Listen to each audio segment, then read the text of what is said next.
கர்த்தராகிய இயேசு கிறிஸ்துவின் பரிசுத்தமுள்ள நாமத்துக்கு மகிமை உண்டாவதாக. Glory be to the holy name of our Lord Jesus Christ. பிரியமானவர்களே, எங்களுடைய அழைப்பை ஏற்று எங்களுடைய இந்த கன்வென்ஷன் கூட்டங்களின் இரண்டாம் நாள் மாலை வருகை தந்திருக்கிற உங்கள் யாவரையும் உன்னதமான இயேசு கிறிஸ்துவின் இனிய நாமத்தில் ஒரு முறை கூட உங்களை அன்போடு வரவேற்கிறோம். We warmly greet and welcome all of you in our sweet and loving name of our Lord Jesus Christ for having accepted our invitation to participate in the second evening of our series of convention meetings. நம்மத்தில் இருக்கிற கர்த்தருடைய பெரிதான பிரசன்னத்துக்காக ஒரு முறை கூட நாம் எல்லாரும் கரங்களை உயர்த்தி ஸ்தோத்திரம் பண்ணுவோம். ஸ்தோத்திரா ஸ்தோத்திரா ஸ்தோத்திரா ஸ்தோத்திரா ஸ்தோத்திரா ஸ்தோத்திரா ஸ்தோத்திரா ஸ்தோத்திரா ஸ்தோத்திரா ஸ்தோத்திரா ஸ்தோத்திரா ஸ்தோத்திரா ஸ்தோத்திரா. கர்த்தருடைய நாமத்துக்கு மகிமை உண்டாகுக. Glory be to the name of the Lord. நம்முடைய தியானத்துக்காக நாம் எல்லாரும் நம்முடைய வேத புத்தகத்தை அப்போஸ்தலனாகிய பவுல் கொலோசியருக்கு எழுதின நிருபம் 3ஆம் அதிகாரம் 4வது வசனத்துக்கு நேராக திருப்புவோம். For our meditation of the word of God this evening, shall we turn our Bibles to the epistle written by St. Paul to the Colossians chapter 3 and read verse 4.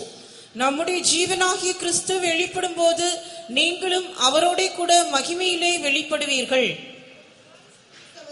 Shall appear, then shall ye also appear with him in glory. நம்முடைய ஜீவனாகிய கிறிஸ்து வெளிப்படும்போது நீங்களும் அவரோடு கூட மகிமையிலே வெளிப்படுவீர்கள். When Christ who is our life shall appear, then shall ye also appear with him in glory. இந்த வேத வசனத்தில் கர்த்தராகிய இயேசு கிறிஸ்து சீக்கிரமாக மகிமையில் வெளிப்பட போகிறார் என்பதை பற்றி தெளிவாக இந்த வேத வசனம் நம்முடைய மனக்கண்களை பிரகாசிக்கக்கூடியதாக இருக்கிறது. This particular verse enlightens our eyes of understanding about the imminent return of our Lord Jesus Christ.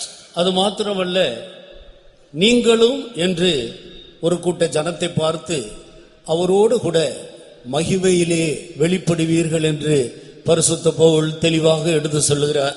St. Paul clearly states that then shall ye also, he looks at a group of people and says, then shall ye also appear with him in glory. ஒரு காலத்தில் கர்த்தராகிய இயேசு வருவார் என்பது அது கிறிஸ்தவர்களுடைய ஏதோ அவர்களுடைய மத போதகத்தில் ஒன்று என்றுதான் பெரும்பாலாக எண்ணிக்கொண்டிருந்தார்கள். கிறிஸ்தவர்களுக்கு கூட அது வருவார் என்பது ஒரு சொப்பனம் போல காணப்பட்ட ஒரு காரியமாக இருந்தது. Once upon a time, people of other religions were of the opinion that the return of the Lord Jesus Christ is a part of Christian doctrine and that's all about it. Even Christians just thought about it as a dream. இப்பொழுதோ அது அப்படி அல்ல. But now it is not so. இயேசு கிறிஸ்துவினுடைய வருகைக்கான எல்லா அடையாளங்களும் பல விதங்களில் நிறைவேறிக் கொண்டிருக்கிறதையும் வேதத்தில் சொல்லப்பட்டிருக்கிறதான முன் அடையாளங்கள் பகிரங்கமாக நடந்து கொண்டிருக்கிறதையும் இன்றைக்கு எல்லா மனிதர்களும் காணக்கூடிய விதத்தில் காணப்படுகிறது. Today, every human being is able to see that the signs pertaining to the coming of the Lord Jesus Christ, the signs that would precede his coming are taking place very openly in front of everyone's eyes. சரித்திர ரீதியாக, விஞ்ஞான ரீதியாக, வேத வசனத்தின் தீர்க்கதரிசனங்களின் நிறைவேறுதலின் மூலமாக, எல்லாவற்றுக்கும் மேலாக ஆவிக்குரிய தேவ ஜனங்கள் தங்களுடைய சொந்த அனுபவத்தின் மூலமாக நிச்சயமாக இயேசு வருவார், நாம் அவரை சந்திப்போம் என்ற ஒரு இடத்துக்கு கடந்து வந்திருக்கிறோம். Historically, scientifically and prophetically from the Bible's viewpoint, the signs concerning the Lord's return are getting fulfilled.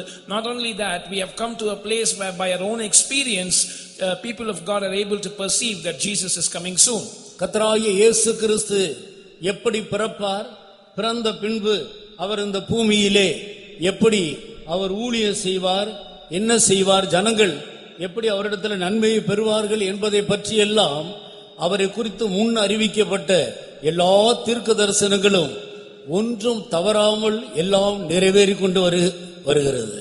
all the prophecies concerning the first coming of Jesus and how he would come to this earth, how he would do his ministry, and how people would be benefited by his ministry were all fulfilled without one of them failing. அதே போல இனிமேலும் என்ன நடக்கப் போகிறது என்பதை பற்றியும் வேதத்தில் மிக தெளிவாக தீர்க்கதரிசிகளின் மூலமாக அறிவிக்கப்பட்டிருக்கிறது. Not only that, what is going to happen hereafter in this world has also been foretold very clearly by the prophets in the Bible. அவைகளெல்லாம் அப்படியே நிறைவேறும் என்பதில் எந்த சந்தேகமும் இல்லை. There is no doubt that all those prophecies would be fulfilled as it was told. நிச்சயமாக கர்த்தராகிய இயேசு கிறிஸ்து வருவார். Surely the Lord Jesus would come. அவரைப் போல நிறைவான வளர்ச்சியை பெற்றுக்கொண்டதான ஒரு கூட்ட ஜனங்கள் அவரை மத்திய வானத்தில் சந்திக்க போகிறார்கள். One group of people who have attained his perfection will meet him in the mid-air. அதன் பிறகு 3.5 வருடங்கள் உபத்திரவ காலம் என்றும் அடுத்த 3.5 வருடங்கள் மகா உபத்திரவ காலங்கள் என்றும் 7 வருட உபத்திரவங்களை குறித்து அது சம்பவிக்கும் என்பது வேதத்தில் தெளிவாக எழுதப்பட்டிருக்கிற ஒரு காரியம். That would be followed by a 7-year tribulation period, 3.5 years of which would be tribulation, and the next 3.5 years would be great tribulation, and the word of God very clearly speaks about it. ஒருவரும் கிரியை செய்யக்கூடாத ஒரு ராக்காலமாக அது காணப்படும் என்றும் கர்த்தருடைய வசனத்தை கேட்கக்கூடாத ஒரு கடுமையான பஞ்ச காலமாக இருக்கும் என்றும் அந்த காலங்களை குறித்து வேதத்தில் எழுதப்பட்டிருக்கிறது. About those times it is written in the word of God that it would be a night where no man can work, and it would be a period of famine where one could not get to hear the word of God.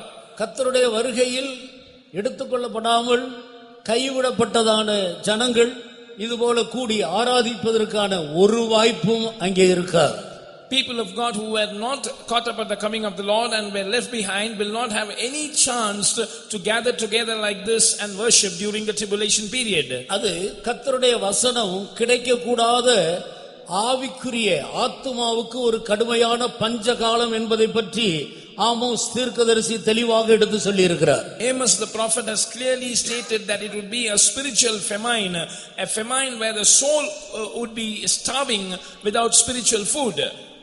மகிமையிலே இயேசுவை சந்தித்ததான தேவனுடைய பக்தர்கள் 7 வருடங்கள் மத்திய வானத்தில் ஆண்டவரோடு மகிழ்ந்து கொண்டிருப்பார்கள். Men and women of God who have met Jesus in glory will rejoice with him for a period of 7 years. அதன் பிறகு இந்த பூமியில் சாத்தான் அவன் பாதாளத்தில் சங்கிலியால் கட்டி அடைக்கப்படுவான். 1000 வருடங்கள் இந்த பூமியில் கர்த்தராகிய இயேசு அவருடைய பரிசுத்தவான்கள் வந்து 1000 வருடம் அசைவில்லாத ஒரு ராஜ்யத்தை இந்த பூமியிலே செய்வார்கள். After that, Satan will be bound and cast into the bottomless pit for a period of 1000 years, where Jesus and his saints would come to this earth, and the saints in their resurrected body will reign with Jesus for a period of 1000 years. முழு உலகமெங்கும் ஒரே ஆட்சி நடைபெறும். Throughout the whole world there will be one single reign. அது நீதியான அரசாட்சியாக இருக்கும்.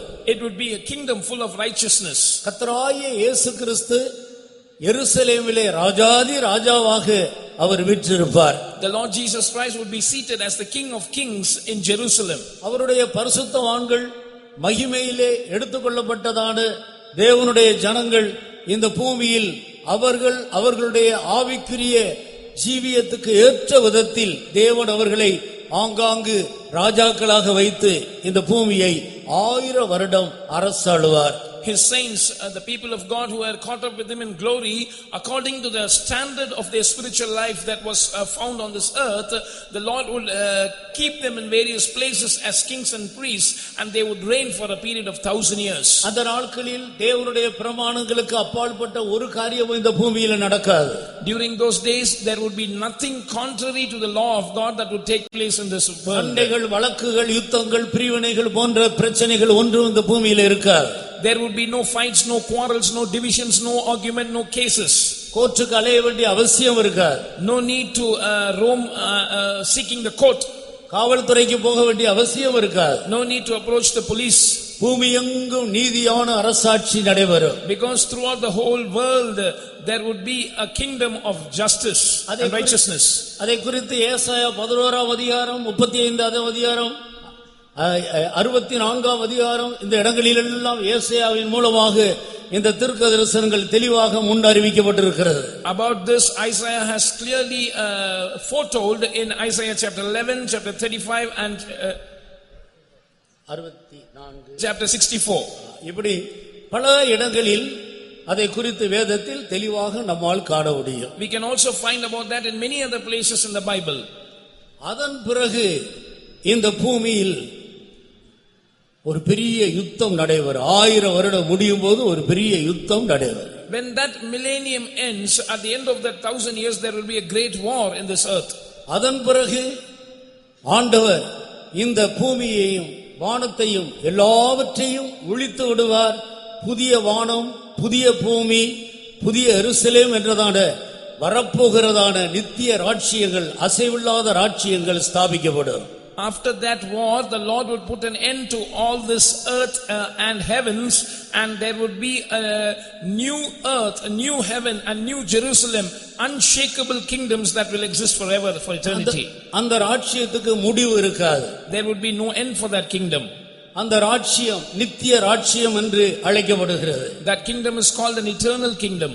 அது அசைவில்லாத ராஜ்யமாக இருக்கும். It would be an immovable kingdom. நிலையான நகரமாக இருக்கும். It would be a sure city. இப்படி அதை குறித்து வேதத்தில் பல இடங்களில் நம்மால் காண முடிகிறது. We can see about that in various places of the scripture. அதை குறித்து தான் இனி வரும் உலகத்தை குறித்து பேசுகிறோமே என்று பரிசுத்த பவுல் எபிரேயருக்கு எடுத்து சொல்லுகிறார். St. Paul writes about this to the Hebrews, saying that we speak about the world to come. இதற்கு முன்பு பூர்வ உலகம் என்று அழைக்கப்படுகிற நோவா காலம் வரைக்கும் உள்ள அந்த காலங்கள் ஜலப்பிரளயத்தினால் அழிந்து போயிற்று. The former world till the days of Noah was destroyed by a flood. அது பூர்வ உலகம் என்று அழைக்கப்படுகிறது. It is called the former world. இப்பொழுது இருக்கிறதான இந்த உலகம் அக்கினிக்கு இரையாக வைக்கப்பட்டிருக்கிறது. The world that exists now has been reserved to be judged by fire. இது ஜலப்பிரளயத்தினால் அழியாது. This will not be destroyed by flood. ஆனால் அக்கினியினால் வெந்து உருகி போகும். But this will melt and it will be destroyed by fire. இது இல்லாமல் போய்விடும். This will come to a place of naught. அதன் பிறகு ஆண்டவர் இனி வரப்போகிற உலகம் என்கிறதான ஒரு நித்திய அழியாத ராஜ்யத்தை ஆண்டவர் ஸ்தாபிப்பார். Then the Lord will establish a kingdom that is to come, and that is a kingdom which is immovable, that cannot be destroyed. அந்த ராஜ்யத்துக்காகத்தான் ஆண்டவர் எங்களையும் உங்களையும் அழைத்திருக்கிறார். The Lord has called us, we and you are called for the kingdom. ஆனபடியினால் நாம் எப்போதும் இனி வரப்போகிற அந்த உலகத்தை குறித்தே நாம் பேச வேண்டியவர்களாக இருக்கிறோம். So we are bound to speak always about the world or the kingdom that is to come. கர்த்தராகிய இயேசு இந்த பூமியில ஊழியம் செய்தபோது என்னுடைய ராஜ்யம் இந்த உலகத்துக்குரியது அல்ல என்று சொன்னார். When the Lord Jesus Christ was serving upon this earth, he said, my kingdom does not belong to this world. நான் உலகத்தான் அல்லாதது போல என்னை பின்பற்றுகிற நீங்களும் உலகத்தார் அல்ல. As I am not of the world, you who follow me are also not of the world. நாம் இனி வரும் உலகத்துக்காக அழியாத அசையாத அந்த ராஜ்யத்துக்காக நாம் இந்த பூமியிலே ஜீவிக்க வேண்டும் என்பதை அவர் முக்கியத்துவப்படுத்தினார். He emphasized that we must live in this world for that world that is to come, for that world that is incorruptible and eternal. ஆனபடியினால்தான் இந்த உலகத்துக்குரியதான காரியங்களில் நாம் அதிகமாக ஈடுபடுகிறதில்லை. Therefore we do not indulge much in things pertaining to this world. இந்த உலகத்தை அனுபவிக்கிறவர்கள் தகாத விதமாய் அனுபவிக்க கூடாது என்று எச்சரிக்கப்படுகிறோம். We are warned that they that use this world must not abuse it. கர்த்தருக்கு ஸ்தோத்திரம். Praise be to God. ஒரு தேவனுடைய மனிதன் தன்னுடைய புத்தகத்திலே இப்படி சொல்லியிருந்தார். A man of God has said like this in his book. தேவனுடைய பிள்ளைகள் இந்த பூமியிலே நம்முடைய குதிகாலை தூக்கி கொண்டு பெருவரல் ரெண்டுல நிற்கிறது போல அப்படித்தான் நிக்கணும். அவ்வளவுதான் நமக்கு இந்த பூமிக்கு உள்ள தொடர்பு என்பதை பற்றி அப்படி விளக்குகிறார். He explains the connection that we have with this earth, saying that we must be standing on our toes, we must be lifting the front portion of our feet and standing on our toes. பிரியமானவர்களே, Yes, beloved. நாம் இனி வரும் உலகத்தை குறித்து பேசுகிறவர்கள், அதை பற்றிய தரிசனத்தை பெற்றுக்கொண்டவர்கள். We speak about the world to come and we have received a vision about that world. ஆனபடியால் அந்த உலகத்துக்கு ஏற்ற விதத்தில் இந்த பூமியில இருக்கும் பொழுது நம்மை அதற்காகவே ஆயத்தப்படுத்திக் கொள்ள வேண்டியவர்களாக இருக்கிறோம். So when we are on this earth, we have to prepare ourselves for that world. அதற்காகத்தான் கர்த்தராகிய இயேசு கிறிஸ்து பரலோகத்திலிருந்து இந்த பூமிக்கு இறங்கி வந்தார். And it is for that purpose that the Lord Jesus Christ left heaven and came to this earth. மனிதன் ஆண்டவருடைய ஒரு பெரிதான நித்திய நோக்கத்தின்படி சிருஷ்டிக்கப்பட்டவர். Man is created after a sublime and eternal purpose of God. ஆண்டவர் எங்கே இருக்கிறாரோ அங்கே அவரோடு கூட சதா காலமும் இருக்கும்படியாக அவன் சிருஷ்டிக்கப்பட்டார். He was created so that he can be with God eternally in that very same place where God is. அந்த நோக்கத்திலிருந்து ஆதி மனிதனாகிய ஆதாமும் ஏவாளும் விழுந்து விட்டார்கள். The first man, Adam and Eve, fell from that purpose. சாத்தானால் மோசம் போய் சாத்தானுடைய தந்திரத்தினால் அவர்கள் வஞ்சிக்கப்பட்டு போனார்கள்.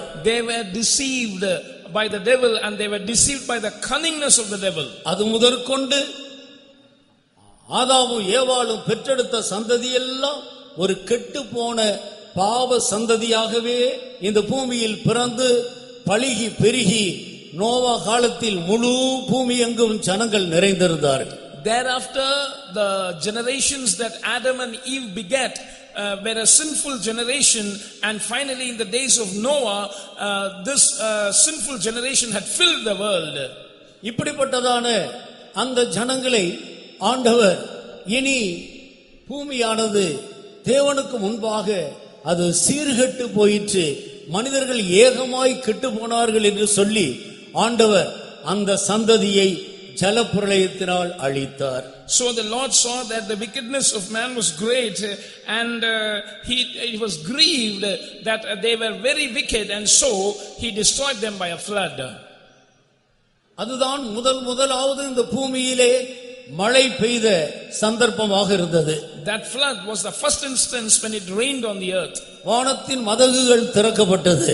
The windows of heaven were opened. பூமியின் ஆழத்தின் ஊற்றுக்கண்கள் திறக்கப்பட்டன. And fountains in the deep were opened. இப்படி ஜலம் பூமியிலே பெருகிக் கொண்டே இருந்தது. The waters were filling and abounding in the earth. அந்த நாட்களில் ஆண்டவர் நோவாவை கண்டார். நோவாவுக்கு கர்த்தருடைய கண்களில் கிருபை கிடைத்தது. During those days the Lord saw Noah, and Noah found grace in the eyes of God. நோவாவும் அவருடைய குடும்பத்தை சேர்ந்த 8 பேரும் அந்த ஜலப்பிரளயத்துக்கு தப்புவிக்கப்பட்டு பேழைக்குள்ளே காக்கப்பட்டார்கள். Noah and 8 of his family members were saved from that flood, and they were preserved in the ark. தேவனுடைய வார்த்தைக்கு நோவாவின் மூலம் சொல்லப்பட்ட எச்சரிப்புக்கு கீழ்ப்படியாதவர்கள் எல்லாம் ஜலப்பிரளயத்தினால் அழிக்கப்பட்டார்கள். And those who did not hearken to the words of Noah, to the words of warning that were spoken through him, they were destroyed by the deluge. அப்போதுதான் ஆண்டவர் நோவாவோடு ஒரு உடன்படிக்கை பண்ணினார். Then the Lord made a covenant with Noah. அதுதான் வானத்திலே காணப்படுகிற மழைக்கு பின்பு காணப்படுகிற வானவில். That covenant is the rainbow that we see after the rain on the sky. பயப்பட வேண்டாம், இனி ஜலப்பிரளயத்தினால் இந்த பூமியை அழிக்க மாட்டேன் என்று ஆண்டவர் ஒரு உடன்படிக்கை பண்ணினார். The Lord made a covenant saying that you need not be afraid, because I will not destroy this earth hereafter by a flood. ஆனால் அழிக்க மாட்டேன் என்று ஆண்டவர் சொல்லாமல் ஜலப்பிரளயத்தினால் அழிக்க மாட்டேன் என்றார். The Lord did not say that I will not destroy this earth. He said I will not destroy this earth by a flood. மறுபடியுமாக நோவாவின் குடும்பம் இந்த பூமியில் பழுகி பெருகினார்கள். Once again Noah's generation, they multiplied upon this earth. பெருகி இன்றைக்கு சுமார் 750 கோடி ஜனங்கள் இந்த பூமியிலே ஜீவித்துக் கொண்டிருக்கிறோம். These generations have so much multiplied that today we are about 750 crore people living on the face of this earth. கர்த்தராகிய இயேசு சொன்னார், நோவா காலத்தில் நடந்தது போலவும் லோத்து காலத்தில் நடந்தது போலவும் மனுஷகுமாரன் ஒரு காலத்தில் நடக்கும் என்று சொன்னார். The Lord Jesus said, like it happened in the days of Noah and like it happened in the days of Lot, so will it happen in the days of the Son of Man. அதே போல இன்றைக்கு இந்த பூமியிலே நடந்து கொண்டிருக்கிறதை நம்முடைய கண்களால் காண்கிறோம். It is happening exactly likewise, and we are all eyewitnesses to that. அன்றைக்கு எப்படி பாவம் பெருகினதோ அதே போல இன்றைக்கு பாவம் உச்ச கட்டத்தில் பெருகி இருக்கிற ஒரு காலம். Just like sin was abounding during those days, sin is abounding these days as well, and it has reached its peak. லோத்து காலத்தில் நடந்தது போலவே மனுஷகுமாரன் வரும் காலத்திலே நடக்கும் என்று லூக்கா 17ஆம் அதிகாரத்தில் தெளிவாக கர்த்தராகிய இயேசு எடுத்து சொன்னார். The Lord Jesus very clearly explained in Luke's Gospel chapter 17 that it will happen in the days of the Son of Man like it happened in the days of Lot. லோத்து காலத்திலே அன்றைக்கு அந்த சோதோமின் அக்கிரமம் பழுகி பெருகி காணப்பட்டு வானத்தை எட்டக்கூடிய அளவுக்கு அந்த தேசத்தின் அக்கிரமம் அவ்வளவு மிகுதியாக இருந்தது. During the days of Lot, the iniquity of Sodom had increased, and the iniquity abounded so much that it reached heaven. கர்வம், ஆகார திரட்சி, நிர்விசாரமாகிய சாங்கோபாங்கம் இவைகளெல்லாம் அன்றைக்கு ஜனத்தின் மத்தியிலே பெருகி நின்றது. On those days, pride, abundance of bread, idleness were all abounding amongst the people. அவர்கள் ஏழை எளியவர்களுடைய கைகளை திடப்படுத்தவில்லை. They did not strengthen the hands of the fatherless and the poor. தங்களை உயர்த்தி கொண்டு ஜீவித்தார்கள். They exalted themselves. இவைகளை கண்டபோது நான் அவர்களை ஒழித்து விட்டேன் என்று ஆண்டவர் சொன்னார். The Lord said, when I saw this, I have destroyed them. அதே போலதான் மனுஷகுமாரன் ஒரு காலத்தில் நடக்கும். Even so it will happen in the days of the coming of the Son of Man. அன்றைக்கு லோத்து காலத்தில் லோத்தையும் அவருடைய மனைவி 2 வாலிப பிள்ளைகள் இந்த 4 பேரை ஆண்டவர் சோதோம் குமராவில் இருந்து வெளியே கொண்டு போன பின்பு அந்த சோதோம் குமரா பட்டணத்தை அக்கினியினால் அழித்தார். During those days when the Lord brought out Lot's family, Lot and his wife and his 2 young daughters out of Sodom, he destroyed Sodom and Gomorrah by fire. அதே போலவே மனுஷகுமாரன் வரும் காலத்திலே நடக்கும். Even so it shall happen in the days of the coming of the Son of Man. இன்றைக்கு இருக்கிறதான ஜனங்களில் ஒரு சிறு கூட்டத்தை கர்த்தராகிய இயேசு கிறிஸ்து கர்த்தருடைய வருகையில் அவர்களை உயிரோடு மறுரூபமாக்கப்படுகிற ஒரு அனுபவத்துக்குள்ள கொண்டு போவார். Amongst the human beings who are alive on this earth today, a very small group of people will be transformed as they are alive at the coming of the Lord Jesus Christ. அதற்கு முன்பாக अनेक தேவனுடைய பிள்ளைகள் கிறிஸ்துவுக்குள் நித்திரை அடைந்து விடுவார்கள். Before that, many children of God will die in Christ. இன்றைக்கு எத்தனையோ பேர் எதிர்பாராத விதத்தில் अनेक தேவனுடைய பிள்ளைகள் கிறிஸ்துவுக்குள்ள மரித்து இந்த பூமியை விட்டு போய் கொண்டே இருக்கிறார்கள். Today we are able to find that many children of God are facing unexpected death and they are entering into the kingdom of God. ஒரு சிறு கூட்டம் வரும்போது ஆண்டவர் அவர்களை உயிரோடு மறுரூபமாக்குவார். When this amount reduces to a very small group of people, the Lord will transform them alive. கிறிஸ்துவுக்குள் மரித்தவர்கள் முதலாவது எழுந்திருப்பார்கள். They that are dead in Christ will arise first. பின்பு உயிரோடு இருக்கிறவர்கள் கிறிஸ்துவுக்குள்ளே ஜீவிக்கிறவர்கள் மறுரூபமாகி மத்திய வானத்துக்கு எதிர்கொண்டு போவார்கள். Then they that are alive and remain in Christ will be transformed and they will go to meet the Lord in the midair. இவ்விதமாக நாம் என்றென்றைக்கும் அவரோடு கூட இருப்போம்.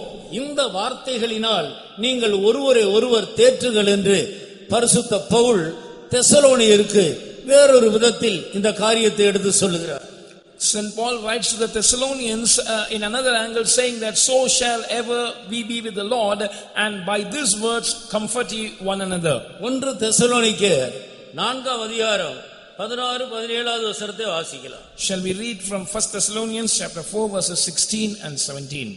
ஏனெனில் கர்த்தர் தாமே ஆரவாரத்தோடும் பிரதான தூதனுடைய சத்தத்தோடும் தேவ எக்காலத்தோடும் வானத்திலிருந்து இறங்கி வருவார்.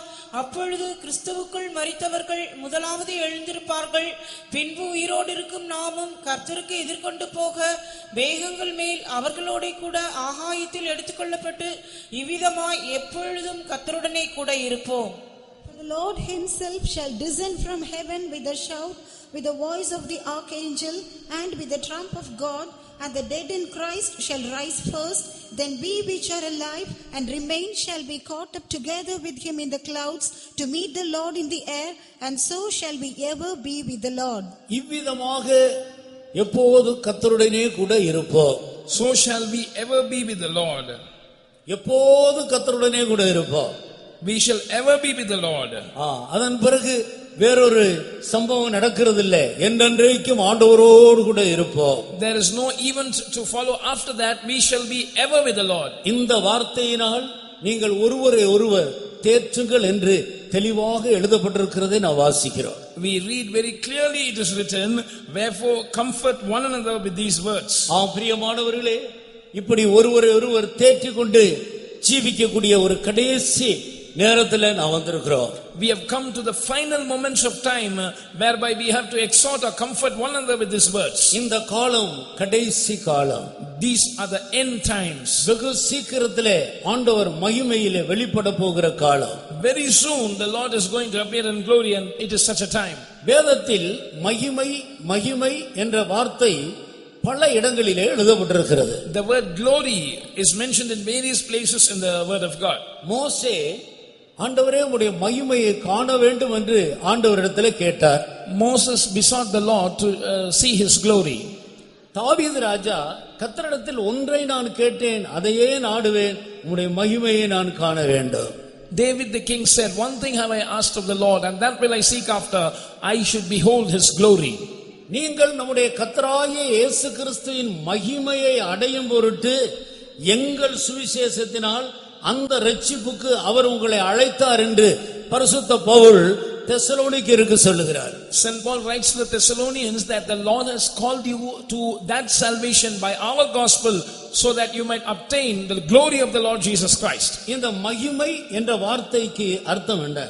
What is the meaning of this word glory? பிரியமானவர்களே, ஆண்டவர் மோசேயை அழைத்து என்னுடைய மகிமையை நான் காட்டுவேன் என்று சொல்லி மலையின் மேல் குறித்த ஒரு இடத்துக்கு அதிகாலையில் ஏறு வரும்படியாக சொன்னார். The Lord called Moses and told him that he would show his glory, and he invited him to come to the top of a mount early in the morning. அப்போது மோசே அங்க போய் காத்திருந்தார். கர்த்தர் அவருக்கு முன்பாக அவருடைய மகிமை கடந்து போனது. Moses was waiting upon the Lord there, and the glory of the Lord passed before Moses. மோசேயுடைய முகத்தை ஆண்டவர் கரத்தால் மறைத்தார். The Lord covered the face of Moses by his hand. நீ என்னுடைய முன்பகுதியை பார்க்க மாட்டாய். You shall not see my face or my front portion. நான் கடந்து போன பின்பு என்னுடைய கரத்தை நான் எடுத்து விடுவேன், நீ என்னுடைய பின்பகுதியை பார்ப்பாய். After I pass from before you, I will take away my hand that is covering you, and you shall see my rear parts. அப்படி செய்தபோது மோசே ஆண்டவருடைய பின்பகுதியை பார்த்தார். When the Lord did so, Moses was able to see the back of the Lord. அதை மோசே எப்படி வர்ணிக்கிறார் என்று பாருங்கள். Look at how Moses describes it. மோசே கேட்டுக்கொண்டது கர்த்தருடைய மகிமையை பார்க்க வேண்டும் என்று. Moses' prayer or his request was to see the glory of the Lord. ஆண்டவர் மகிமையை காட்டுவேன் என்று சொல்லி அழைத்தார். The Lord called him, saying that I would show you my glory. கர்த்தருடைய மகிமையை மோசே எந்த விதத்தில் கண்டு அதை விவரிக்கிறார் என்று பாருங்கள். Look at how Moses had a glimpse of his glory, and how does he describe it? யாத்ராகமம் 34ஆம் அதிகாரத்தை நான் பார்க்கும் பொழுது, When we look at Exodus chapter 34, 6வது வசனத்தை வாசி. read verse 6. கர்த்தர் அவனுக்கு முன்பாக கடந்து போகிற போது அவர் கர்த்தர் கர்த்தர் இரக்கமும் கிருபையும் நீடிய சாந்தமும் மகா தயையும் சத்தியமும் உள்ள தேவன். And the Lord passed by before him and proclaimed, the Lord God, merciful and gracious, long-suffering and abundant in goodness and truth. அடுத்த வசனத்தை வாசி. 1000 தலைமுறைகளுக்கு இரக்கத்தை காக்கிறவர், அக்கிரமத்தையும் மீறுதலையும் பாவத்தையும் மன்னிக்கிறவர், குற்றவாளியை குற்றமற்றவனாக விடாமல் பிதாக்கள் செய்த அக்கிரமத்தை பிள்ளைகளிடத்திலும் பிள்ளைகளுடைய பிள்ளைகளிடத்திலும் 3ஆம் 4ஆம் தலைமுறை மட்டும் விசாரிக்கிறவர் என்று கூறினார். கர்த்தருக்கு ஸ்தோத்திரம். Praise be to God. கர்த்தருடைய மகிமையை மோசே கூறுகிற விதத்தை கவனித்து பாருங்கள். Look at how Moses describes the glory of God. அவர் கர்த்தர், The Lord. அவர் இரக்கமும் மன உருக்கமும் நீடிய சாந்தமும் மிகுந்த கிருபையும் உள்ள தேவன். He is merciful and gracious, long-suffering and abundant in goodness and truth. Our மன்னிக்கிறவர். He is the one who forgives, 1000 தலைமுறை வரைக்கும் இரக்கத்தை காக்கிறவர். keeping mercy for thousands. அவர் நீதியுள்ள தேவன், நீதியாய் நியாயத்தீர்ப்பு செய்வார். He is a righteous God who will judge righteously. குற்றமற்றவனை குற்றம் இல்லாதவனாக செய்ய மாட்டார், குற்றம் உள்ளவனை குற்றமற்றவனாக செய்யவும் மாட்டார். He will by no means clear the guilty or accuse the innocent. இதுதான் ஆண்டவருடைய மகிமை என்று சொல்லி மோசே விவரிக்கிறார். Moses describes this, calling it the glory of God. ஏன் ஆண்டவர் முன்பகுதியை காட்டவில்லை? Why didn't the Lord show him his front? முன்பகுதி பழைய ஏற்பாட்டு காலத்தில் உள்ள பரிசுத்தவான்களுக்குரியது அல்ல. The front portion of the Lord is not meant to be seen by the Old Testament saints. அது கர்த்தராகிய இயேசு கிறிஸ்துவின் மூலமாய் ரட்சிக்கப்பட்டு அபிஷேகம் பெற்று அவருடைய நிறைவான வளர்ச்சியை பெற்றுக்கொள்கிற தேவ ஜனங்களுக்கு உரியது. It belongs to the people of God who are saved through the Lord Jesus Christ and those who have received the anointing. பின்பகுதியே இவ்வளவு விசேஷமாக இருந்தால் முன்பகுதி இன்னும் எத்தனை அதிகமாக இருக்க வேண்டும்? If the rear portion was so glorious, look at how special would be the front portion of the Lord. இதிலிருந்து மகிமை என்ற வார்த்தையினுடைய பொருள் என்ன என்பதை நாம் விளங்கிக் கொள்கிறோம். From this we are able to understand what is the meaning of the word glory. கிறிஸ்துவனுடைய எல்லா திவ்ய சுபாவங்களையும் ஒன்றாக சேர்த்தால் அவைகளுக்கு பேர்தான் மகிமை. If you gather together all the divine attributes of the Lord Jesus Christ, it is called the glory. நீங்கள் நம்முடைய கர்த்தராகிய இயேசு கிறிஸ்துவின் மகிமையை அடையும் பொருட்டு எங்கள் சுவிசேஷத்தினால் அந்த இரட்சிப்புக்கு அவர் உங்களை அழைத்தார். He has called you by our gospel unto that salvation, to the obtaining of the glory of the Lord Jesus Christ. கர்த்தராகிய இயேசு கிறிஸ்து இந்த பூமியில வந்து விடுதலையின் சுவிசேஷத்தை அறிவித்தார். The Lord Jesus Christ came to this world and he declared the gospel of deliverance. நான் போகிறது உங்களுக்கு பிரயோஜனமாயிருக்கும், நான் போகாதிருந்தேனானால் தேற்றரவாளன் வரார் என்று சொல்லி நான் போகிறது உங்களுக்கு பிரயோஜனம் என்று அவர் போகிறதை குறித்து துக்கப்பட்டு கொண்டிருந்ததான தம்முடையவர்களுக்கு ஆண்டவர் இப்படி எடுத்து சொன்னார். His own people who were grieved at his departure, the Lord said, it would be profitable for you that I go, because if I go not, I cannot send you the comforter. கர்த்தராகிய இயேசு கிறிஸ்து விடுதலையை ஜனத்துக்கு அறிவித்து பாவத்திலிருந்து, சாபத்திலிருந்து, நோயிலிருந்து, துக்கத்திலிருந்து, பிரச்சனைகளிலிருந்து, மரண பயத்திலிருந்து விடுதலையை கொடுத்து அவர் பரலோகத்துக்கு எடுத்துக்கொள்ளப்பட்டார். The Lord Jesus Christ pronounced the gospel of deliverance to the people, and he gave them deliverance from sickness and curse and problem and sorrow and the fear of death and sin, and he was taken up to heaven after his death and resurrection. இப்பொழுது அவர் பரலோகத்துக்கு போய் அங்கிருந்து பரிசுத்த ஆவியானவரை இந்த பூமிக்கு அனுப்பி வைத்தார். Now he has gone up to the heavens and he has sent the Holy Spirit from there. இந்த பரிசுத்த ஆவியானவர் இந்த பூமியில் மனிதர்களுக்கு உள்ளே வந்து வாசம் பண்ணுகிறார். This Holy Spirit comes to dwell within man on this earth. அவர் ஆவியா இருக்கிறபடியால் அவரை அநேகர் காண முடிகிறதில்லை, விசுவாசிக்க முடிகிறதில்லை. Because he is a spirit, many are not able to see him or believe him. ஆனால் அவர் அபிஷேகம் பெற்ற ஒவ்வொரு தேவனுடைய பிள்ளைகளுக்குள்ளேயும் வாசமா இருக்கிறார். But he dwells within every spirit baptized child of God. இவர் மகிமையின் சுவிசேஷத்தை தம்முடைய அப்போஸ்தலர்கள் மூலமாக சபைக்கு அறிவித்துக் கொண்டே வருகிறார். This Holy Spirit through his apostles is proclaiming the glorious gospel to his church. அதைத்தான் பரிசுத்த பவுல் எங்கள் சுவிசேஷம் என்று இந்த மகிமையின் சுவிசேஷத்தை அறிமுகப்படுத்துகிறார். Saint Paul introduces this glorious gospel saying that it is our gospel. இது அப்போஸ்தலர்களுக்கு ஒப்புவிக்கப்பட்ட ஒரு சுவிசேஷமாக இருக்கிறது. This is a gospel that has been handed over into the hands of the apostles. இயேசு கிறிஸ்து விடுதலையின் சுவிசேஷத்தை கொண்டு வந்தார். பரிசுத்த ஆவியானவர் மகிமையின் சுவிசேஷத்தை கொண்டு வந்தார். The Lord Jesus Christ brought with him the gospel of deliverance, and the Holy Spirit he brought the gospel of glory. அதைத்தான் அப்போஸ்தல நடவடிக்கையின் புத்தகத்திலிருந்து சொல்லப்பட்டிருக்கிற எல்லா நிருபங்களிலேயும் இந்த மகிமையின் சுவிசேஷம் தான் அதிகமாக அறிவிக்கப்பட்டு வருகிறது. Right from the Acts of the Apostles, the epistles that follow it all speak much about this glorious gospel. இந்த சத்தியத்துக்கு தங்களை ஒப்புக்கொடுக்கிற தேவனுடைய பிள்ளைகளை ஆண்டவர் அவருடைய மகிமையின் முன்பகுதிக்கு ஆயத்தப்படுத்துகிறார். The children of God who yield themselves to this glorious gospel, the Lord is preparing them to see his front. ஆனபடியால்தான் இந்த கிருபையின் காலத்தில் கர்த்தராகிய இயேசு கிறிஸ்து இந்த பூமியில் வந்து மரித்த பிறகு தேவனுடைய பிள்ளைகள் இந்த மகிமையின் சுவிசேஷத்தை அறிந்து அதற்கு தங்களை ஒப்புக்கொடுக்க வேண்டும். Therefore, in this dispensation of grace, after the coming of the Lord to this world for the first time and his death on the cross, people of God must surrender themselves to this glorious gospel. பரிசுத்த ஆவியானவர் மேல் வீட்டறையிலே இறங்கினார். அன்றைக்கு தேவனுடைய அப்போஸ்தலர்களும் அங்கே கூடியிருந்ததான 120 பேரும் இந்த பரிசுத்த ஆவியினால் நிரப்பப்பட்டார்கள். When the Holy Ghost came down to this earth and descended upon the upper chamber, the 120 including the apostles who were gathered there were full of the Holy Spirit. முதலாவது இந்த பரிசுத்த ஆவியானவரை பெற்றுக்கொண்ட பிறகு அப்போஸ்தலனாகிய பேதுரு எருசலேமிலே இதுபோல ஒரு சுவிசேஷ கூட்டத்தை நடத்தினார். After receiving the Holy Spirit, the first gospel meeting was conducted in Jerusalem by Apostle Peter. திரளான ஜனங்கள் அங்கே கூடி வந்தார்கள். A great multitude had gathered there. தைரியமாக பரிசுத்த ஆவியில் நிறைந்தவராக இந்த சுவிசேஷத்தை அவர்களுக்கு அறிவித்தார். Being full of the Holy Ghost, he boldly declared this gospel to them.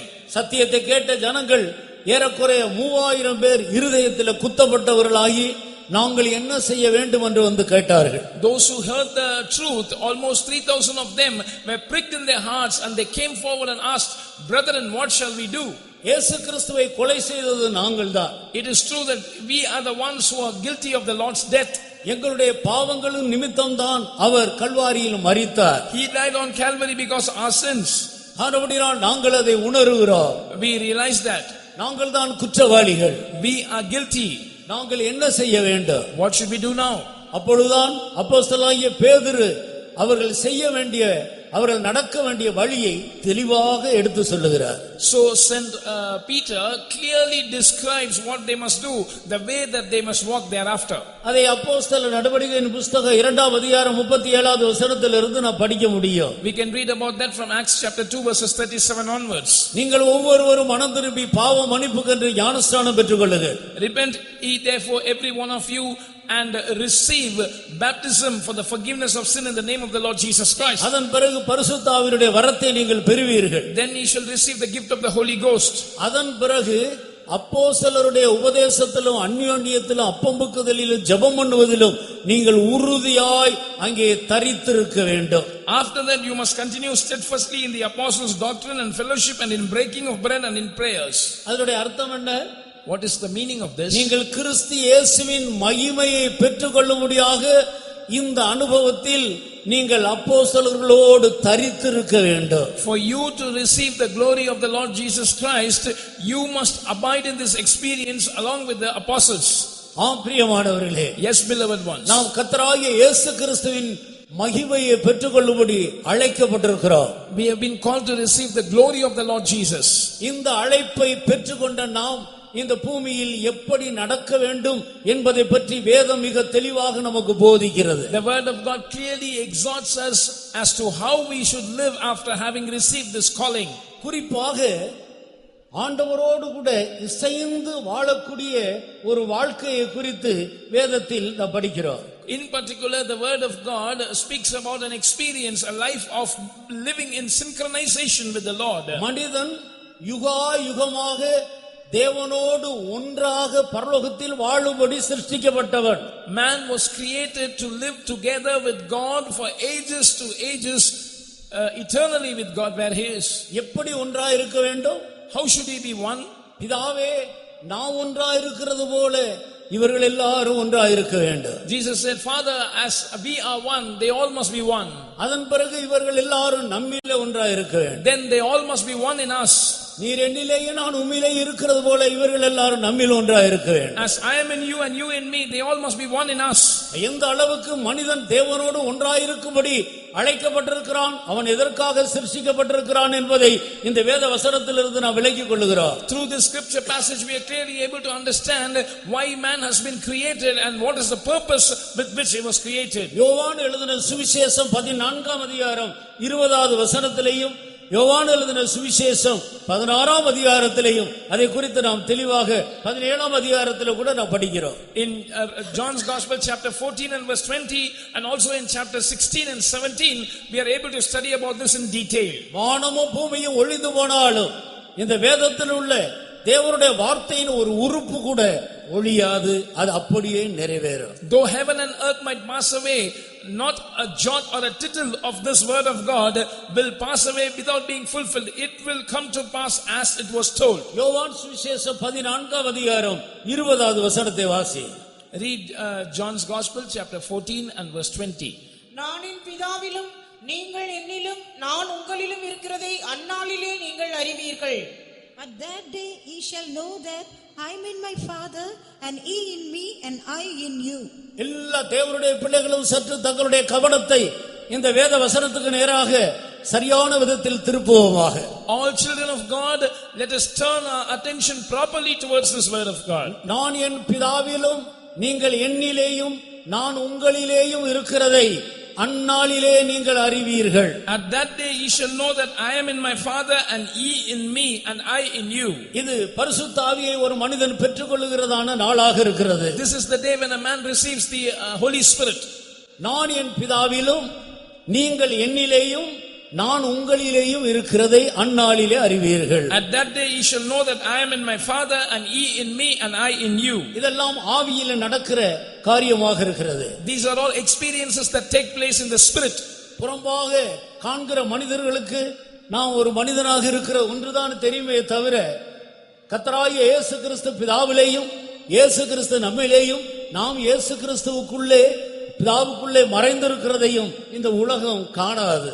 When the world looks at us, they are able to see us as a physical body, as a human being, but they are not able to see that the Lord Jesus Christ is in the Father, and He is in us, and we in Him, and thereby we are hid in the Father. நாம் இயேசு கிறிஸ்துவோடு கூட பிதாவுக்குள்ளே மறைந்து வாழுகிறோம். Along with Jesus Christ, we live a life hidden in God the Father. இதெல்லாம் விசுவாச கண்ணால் காண்கிற ஒரு பகுதி. All this is an experience that we can see only through the eyes of faith. சாதாரண ஜென்ம சுபாவத்துக்குரிய மனிதன் இவைகளை அறிய மாட்டார். Natural man who is having a carnal nature cannot know this. அபிஷேகம் பெற்ற தேவனுடைய பிள்ளைகள் இதை நன்றாக விளங்கிக் கொள்வார்கள். But the anointed people of God will know this clearly. நான் என் பிதாவிலேயும் நீங்கள் என்னிலேயும் நான் உங்களிலேயும் இருக்கிறேன். I am in my Father, and you are in me, and I in you. யோவான் எழுதின சுவிசேஷம் 17ஆம் அதிகாரம் 21வது வசனத்தை வாசி. Next, when we read John chapter 17 and verse 21.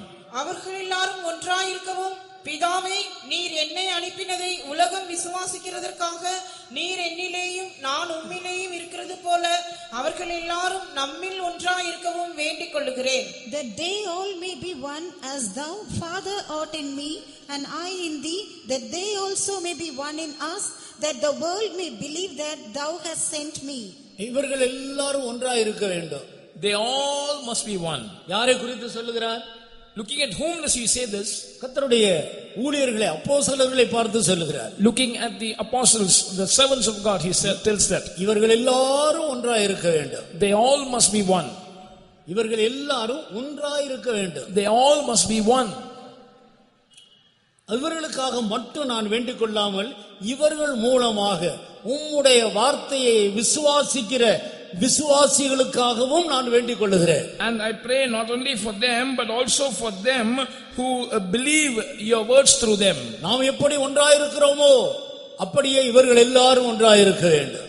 So as we are one, likewise all these must be one. இவர்கள் அப்படி ஒன்றாக மாறின பின்பு அவர்கள் நம்மில் ஒன்றாக கலந்து விட வேண்டும். After they have been made one amongst themselves, they must come and be united with us. பிதாவோடும் குமாரனோடும் ஒன்றாக்கப்பட்ட தேவனுடைய பிள்ளைகள் ஒன்றாய் கலந்து விடுகிறார்கள்.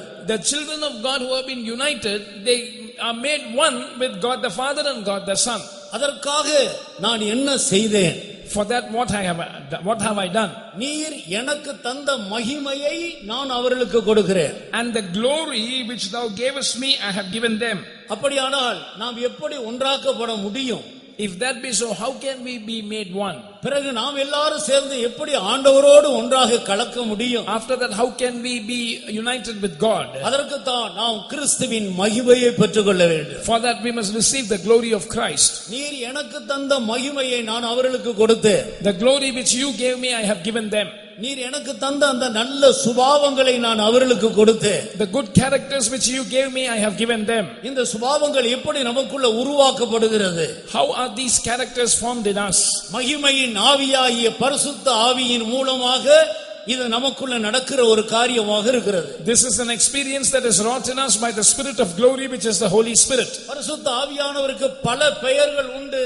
அதுல ஒரு பெயர் தான் மகிமையின் ஆவியானவர். The Holy Spirit is called by many names, one of which is the Spirit of glory. நாம் ஆவிக்குள்ளாகும் போதெல்லாம் மகிமையின் மேல் மகிமை அடைகிறோம். Whenever we get filled in the Spirit, we grow from glory to glory. கிறிஸ்துவின் சுபாவத்திலே நாம் வளருகிறோம். We grow in the nature of Christ. வளர்ந்து வளர்ந்து வளர்ந்து கிறிஸ்துவின் நிறைவான வளர்ச்சியை நாம் பெற்றுக்கொள்கிறோம். We grow and we receive the fullness of Christ. இதுதான் சுவிசேஷம். This is the gospel. இதுதான் மகிமையின் சுவிசேஷம். This is the glorious gospel. இது இந்த கடைசி நாட்களில் அப்போஸ்தலர்களுக்கு வெளிப்படுத்தப்பட்ட சுவிசேஷம். This is the gospel that has been declared to the apostles in these last days. இந்த ரகசியம் இப்பொழுது வெளிப்படுத்தப்பட்டது போல முற்காலங்களில் வெளிப்படுத்தப்படவில்லை. This mystery was not revealed in the days past as it is revealed now. ஆனபடியினால் அருமையான தேவனுடைய ஜனமே, So beloved people of God, நாம் ஆண்டவரோடு ஒன்றாக்கப்படும்படியாக சரியான அப்போஸ்தலருடைய உபதேசத்திலும் அந்யோன்யத்திலும் அப்பம் புக்குவதிலும் ஜெபம் பண்ணுவதிலும் உறுதியாய் தரித்திருக்க வேண்டிய காரியத்தை நாம் எவ்வளவு முக்கியத்துவப்படுத்த வேண்டியவர்களாக இருக்கிறோம். Look at how much importance we ought to give in being steadfast in the apostles' doctrine and fellowship and breaking of bread and prayer, so that we can be made one with God. கடந்த நாட்களிலே நாம் அந்த காரியங்களில் ஆண்டவருடைய இருதயத்துக்கு ஏற்ற விதத்தில் நடக்காமல் போனது நிமித்தம்தான் இப்படிப்பட்டதான இந்த லாக்டவுன் பீரியட் வந்தது. This lockdown was the result of our failure to continue steadfastly in those experiences. எங்கேயும் அசைய விடாதபடி வீட்டுக்குள்ளேயே அடைக்கப்பட்டு பெய்தோமிலேயே அடைக்கப்பட்டு ஆண்டவரோடு மட்டும் உறவாடும்படியாக ஆண்டவர் போய் அப்படி ஒரு சிறை இருப்புக்குள்ள கொண்டு வந்தார். The Lord brought us into such a captivity and imprisonment so that we cannot move to the left or right, but we were locked up in our homes, our faith homes, and we were able to commune only with God. இப்பொழுதோ படிப்படியாக ஆண்டவருடைய பெரிய கிருபையினால் அந்த சிறை இருப்பிலிருந்து நாம் வெளியே வந்து கொண்டிருக்கிறோம். Now step by step by the grace of God we are coming out of that captivity. சரியான ஒரு தீர்மானத்தோடு இனி உள்ள காலங்களில் நாம் ஒரு சரியான ஜீவியத்தை செய்வதற்கு நாம் தீர்மானிக்க வேண்டும். So with a proper decision we must make a decision to live a proper life in the days to come. அப்படி தீர்மானித்து ஒப்பு கொடுக்கிற ஜனத்தை அபிஷேகத்துக்கு மேல அபிஷேகத்தை ஊற்றி மகிமையின் மேல் மகிமைக்குள்ளே அவர்களை ஆண்டவர் வழிநடத்த போகிறார். So those who surrender themselves for this, the Lord is going to pour anointing upon them, and through that anointing he is going to take them from glory to glory. ஒரு கிறிஸ்தவன் இந்த பூமியில் சரீரத்தில் இருந்தாலும் அவன் ஆவியில் ஆண்டவரோடு எவ்வளவு இசைந்து ஜீவிக்க வேண்டும் என்பதை குறித்து வேதம் நமக்கு தெளிவாக போதிக்கிறது. The word of God clearly teaches us that though a Christian might be living physically in this world, in his spirit he must be attached to the Lord. குறிப்பாக 5 இசைவுகளை குறித்து வேதத்தில் நாம் வாசிக்கலாம். We read about 5 kinds of unity in the word of God. ஒன்று, ஒரு மனிதன் கிறிஸ்துவுக்குள் வருவதற்கு முன்பாக அவனுடைய இசைவு ஒரு வேசியோடு இசைந்திருக்கிற இசைவுக்கு ஒப்பிட்டு சொல்லப்பட்டிருக்கிறது. Before a man comes into Christ, his being joined is compared to being joined with an harlot. இதை தேவனுடைய பிள்ளைகள் சரியான ஸ்பிரிட்ல சரியான ஆவியில் சரியான விதத்தில் விளங்கிக் கொள்ள வேண்டும். Children of God must understand this in this right spirit with the right understanding. 1 கொரிந்தியர் 6ஆம் அதிகாரம் 16வது வசனத்தை வாசி. Read 1 Corinthians chapter 6 and verse 16. வேசியோடு இசைந்திருக்கிறவன் அவளுடனே ஒரே சரீரமாய் இருக்கிறான் என்று அறியீர்களா? இருவரும் ஒரே மாம்சமாய் இருப்பார்கள் என்று சொல்லி இருக்கிறதே. அடுத்த வசனம், அப்படியே கர்த்தரோடு இசைந்திருக்கிறவனும் அவருடனே ஒரே ஆவியாய் இருக்கிறான். What? Know ye not that he which is joined to an harlot is one body? For two, saith he, shall be one flesh, but he that is joined unto the Lord is one spirit. ஒரு மனிதன் இயேசுவோடு ஆவியிலே இசைவதற்கு முன்பாக அவனுடைய வாழ்க்கை ஒரு வேசியோடு இசைந்து வாழ்கிற வாழ்க்கைக்கு ஒப்பிட்டு சொல்லப்பட்டிருக்கிறது. Before a man is joined in one spirit with Jesus, his life is compared to a life that is joined with an harlot. நாமோ கர்த்தருக்காக சிருஷ்டிக்கப்பட்டவர்கள். We were created for the Lord. யுகா யுகமாய் ஆண்டவரோடு வாழும்படியாக சிருஷ்டிக்கப்பட்டவர்கள். We were created to live eternally from ages to ages with the Lord. அந்த நோக்கத்தோடு தான் ஒவ்வொரு நாளும் ஆண்டவர் Eden தோட்டத்தில் மனிதனோடு சம்பாஷித்துக் கொண்டு வருகிறார். It is with this purpose that the Lord was communing every day in the Garden of Eden with man. சாத்தானோ அந்த நோக்கத்திலிருந்து மனிதனை இழுத்து விட்டார். But Satan managed to pull man out of that purpose. ஆதி மனிதன் வஞ்சிக்கப்பட்டு போனார். The first man was deceived. கர்த்தருடைய கற்பனையை மீறி அவன் மீறுதலுக்கு உட்பட்டார். He transgressed the commandment of God and was subject to transgression. இது நிமித்தம் அவருடைய ஆதி மேன்மையை அவன் இழந்து போனார். Because of this he lost his former excellency. அவருடைய மகிமை அவனை விட்டு போய்விட்டது. His glory departed from him. ஆண்டவரோடு இருந்த அந்த உறவாடுதல் தொடர்பு துண்டிக்கப்பட்டது. The relationship, the fellowship that he had with the Lord was cut off. நித்தியமாக வாழ வேண்டிய மனிதன் அந்த நித்திய ஜீவனை இழந்து போனார். Man who was supposed to live eternally lost that eternal life. பயம் அவனை மூடிக்கொண்டது. Fear engulfed him. ஆண்டவருடைய சத்தத்தை கேட்க பயந்து ஒளித்துக் கொள்ளுகிறார். He was afraid to hear the voice of God and he hid himself. ஆண்டவர் ஊற்றின ஆண்டவர் அவனுக்குள்ள வைத்திருந்த அந்த சாயலை அன்பை இழந்து போனார். He lost that image of love that the Lord had put in him. இப்படித்தான் மனிதன் ஏகமாக கெட்டு போனார். In this manner man was totally corrupted or defiled. அது முதற்கொண்டு மனிதனை சாத்தான் தன்னுடைய ஆளுகைக்குள்ள கொண்டு வந்து விட்டார். Thereafter Satan managed to bring man under his dominion. இப்பொழுது பிசாசு எதையெல்லாம் விரும்புகிறானோ அதையெல்லாம் இந்த மனிதனுடைய சரீரத்தின் அவயவங்களை கொண்டு அவன் தன்னுடைய இச்சைகளை எல்லாம் நிறைவேற்றிக் கொண்டிருக்கிறார். Now Satan is using the body of man, the members of man's body, to fulfill whatever he likes, the lusts and desires that he has. இப்பொழுது பிசாசுக்கு மனிதன் அடிமையாகி விட்டார். Now man is a slave to the devil.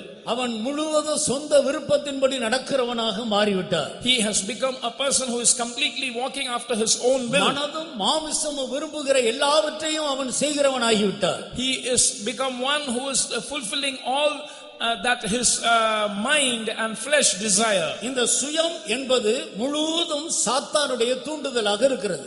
The self is completely an instigation of the devil. சுயமாக நடக்கிறவன் சாத்தானால் தூண்டப்பட்டு நடக்கிறான். A man who is walking after his own self has been provoked or instigated by the devil. இப்படித்தான் மனிதன் பிசாசுக்கு அடிமையாகி அவனுடைய ஆளுகைக்கு உட்பட்டு விட்டார். In this manner man came under the dominion of Satan and became a slave to him. இருளின் அதிகாரத்துக்குரியவனாக காணப்படுகிறார். He is under the power of darkness. தான் விரும்புகிற நன்மையை அவனால் செய்ய முடியவில்லை. அவனை அறியாமலே இந்த அசுத்த வல்லமை அவனை தீமைக்கு நேராக ஆழமாக அவனை இழுத்து கொண்டே போகிறது. He is not able to do the good that he wants to do, and without his knowledge this evil or this unclean spirit is taking him into depths of darkness and filthiness. சுயமாக அவன் பரிசுத்தத்தை நோக்கி முன்னேற விரும்பினால் அதற்கு பதிலாக அவன் இன்னும் ஆழமான பாவத்துக்குள்ள போய் விடுகிறான். By his own, if he wants to labor towards holiness, without his knowledge he dwells further deep into uncleanness. அவன் பிசாசுக்கு அடிமையாக இருக்கிறான். He is a slave to the devil. ஆனபடியால் அடிமைக்கு ஒரு சுயாதீனம் இல்லை. A slave has no freedom. அவன் விரும்புகிற ஒன்றை அவன் செய்ய முடியாது. He cannot do anything that he likes. சாத்தான் விரும்புகிற எல்லாவற்றையும் அவன் செய்வதற்கு தன்னை அவன் ஒப்பு கொடுத்து விட்டார். He has yielded himself to fulfill all that the devil wants to do. இந்த நிலவரத்தில் தான் கர்த்தராகிய இயேசு இந்த பூமிக்கு வரும்போது முழு உலகத்தில் உள்ள எல்லா மனிதர்களுடைய நிலவரமும் காணப்பட்டது. When Jesus came to this earth, this was the state of the entire humanity. நீதிமான் ஒருவனும் இல்லை. There is none righteous. தேவனை தேடுகிற உணர்வு உள்ளவன் ஒருவனும் இல்லை. There was no man of understanding which sought after God. எல்லாரும் பாவம் செய்து தேவனுடைய மகிமையை இழந்து ஏகமாய் கெட்டு போய் விட்டார். All have sinned and come short of the glory of God and have been corrupted. இவர்களுக்காகத்தான் கர்த்தராகிய இயேசு கிறிஸ்து இந்த மனிதனை மீட்கும்படி அவர் பரலோகத்திலிருந்து மனிதனாய் பிறந்து மனித இரத்தத்தை சிந்தினார். The Lord Jesus came down from heaven. He was born in the form of a human being and shed human blood for the redemption of such human beings. பாவங்களுக்கு அடிமையாய் இருக்கிற மனிதன் இயேசு கிறிஸ்துவின் இரத்தத்தின் மூலமாகத்தான் அந்த அடிமைத்தனத்தினின்று அவன் விடுதலையை பெற்றுக்கொள்ள முடியும். A man who is slave to sin can receive deliverance from that slavery to sin only by the blood of the Lord Jesus Christ. இயேசு அண்டையில் வருகிற வரைக்கும், கல்வாரி அண்டையில் அவன் வருகிற வரைக்கும் அவனுக்கு ஒருபோது விடுதலை இருக்காது. Till he comes to Jesus, till he comes near the cross, he can never have deliverance. சொந்த முயற்சியினால் யாதொரு விடுதலையும் எவ்வளவேனும் பெற்றுக்கொள்ள முடியாது. No man can receive any amount of deliverance by his own efforts. எந்த மனிதனும் ஒரு மனிதனுக்கு பாவத்திலிருந்து விடுதலையை கொடுக்கவும் முடியாது. Neither can another man give deliverance from sin to this man. இயேசு கிறிஸ்துவாலே அன்றி இரட்சிப்பு இல்லை. Except by the Lord Jesus Christ there is no salvation. அவருடைய இரத்தம் மட்டும்தான் மனிதனுடைய பாவங்களை அவனை விட்டு நீக்கி அவனை சுத்திகரிக்கிறது. Only the blood of Jesus Christ removes the sins of a man from him and cleanses them. அப்படி இயேசுவின் இரத்தத்தால் நான் சுத்திகரிக்கப்பட்டேன், என்னுடைய எல்லா பாவங்களிலிருந்து இயேசு என்னை விடுவித்தார் என்ற நிச்சயம் உள்ளவர்கள் கைகளை உயர்த்தி கர்த்தரை மகிமைப்படுத்துவார். Those who say that I have been cleansed by the blood of the Lord Jesus Christ and by his blood I have been delivered from all sins, let us lift up our hands and glorify God. Hallelujah. Hallelujah. சாட்சி சொன்ன அருமையான சகோதரனுடைய சாட்சியை கேட்டோமே. We heard the testimony of this beloved brother. அவரை விடுவித்தது யார்? Who delivered him? அவருடைய வாயின் கட்டுகளை அவிழ்த்தது யார்? Who broke the bonds of his mouth? அவருடைய பாவங்களை மன்னித்தது யார்? Who forgave his sins? அவர் எப்படி சமாதானத்தை பெற்றுக்கொண்டார்? How did he receive peace? இப்படிப்பட்ட விதத்தில் இயேசுவை ருசிக்காமல் ஒரு மனிதன் எல்லாவற்றையும் விட்டுவிட்டு அவருக்கு ஊழியம் செய்யும்படி அவரை பின்பற்ற முடியுமா? If a man does not taste Jesus in this manner, can he forsake his all and can he follow Jesus to serve him? ஆனபடியினால் அருமையான சகோதரனே சகோதரியே, Beloved brothers, sisters, விடுதலை குமாரனாகிய இயேசுவின் மூலமாகத்தான் கிடைக்கிறது. we receive deliverance only by the Son Jesus Christ. இந்த கர்த்தராகிய இயேசு கிறிஸ்துதான் வேசியோடு இசைந்திருக்கிற ஒரு மனிதனை விடுதலையாக்கி தன்னோடு இசைந்து கொள்ளும்படி அவனை வெளியே கொண்டு வருகிறார். This Lord Jesus Christ delivers a man who is united with a harlot and makes him come out of that unification to be joined with him.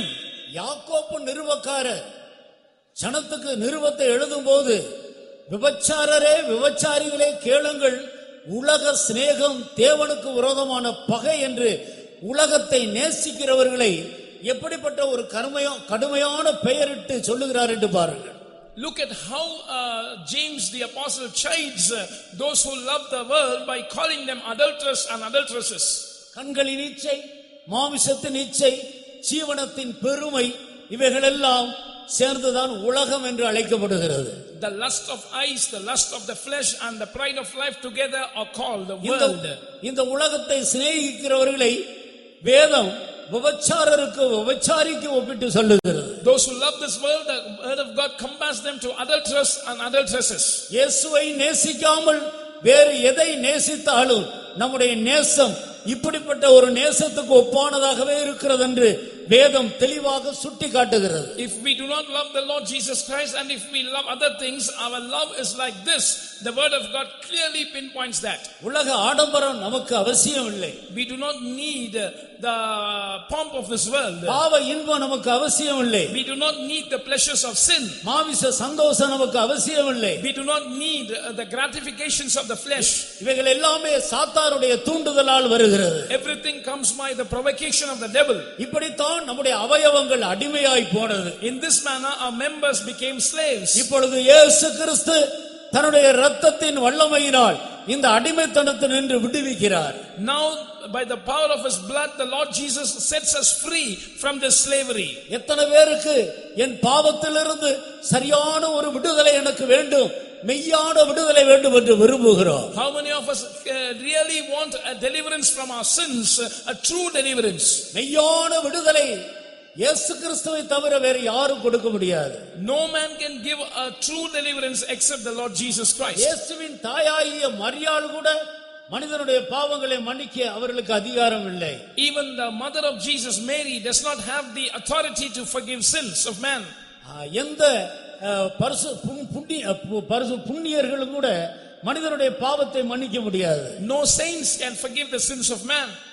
பாவத்தை மன்னிக்கக்கூடிய ஒரே ஒரு அதிகாரம் பெற்றவர் கர்த்தராகிய இயேசு. The only person who has got the authority to forgive sins is the Lord Jesus. நீ இயேசு வண்டையில் வர வேண்டும். You must come near Jesus.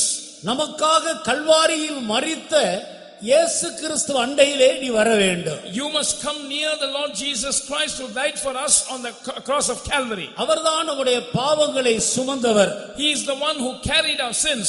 இதோ உலகத்தின் பாவங்களை சுமந்து தீர்க்கிற தேவ ஆட்டுக்குட்டி என்று யோவான் ஸ்நானகன் அவருக்கு பெயரிட்டார். John the Baptist called him, behold the lamb of God that taketh away the sin of the whole world. முழு உலகத்தாருடைய பாவங்களை அவர் சுமந்திருக்கிறார். He has carried the sins of the whole world. முழு உலகத்தாருடைய வியாதியை சுமந்திருக்கிறார். He has carried the sicknesses of the whole world. முழு உலகத்தாருடைய சாபங்களை சுமந்திருக்கிறார்.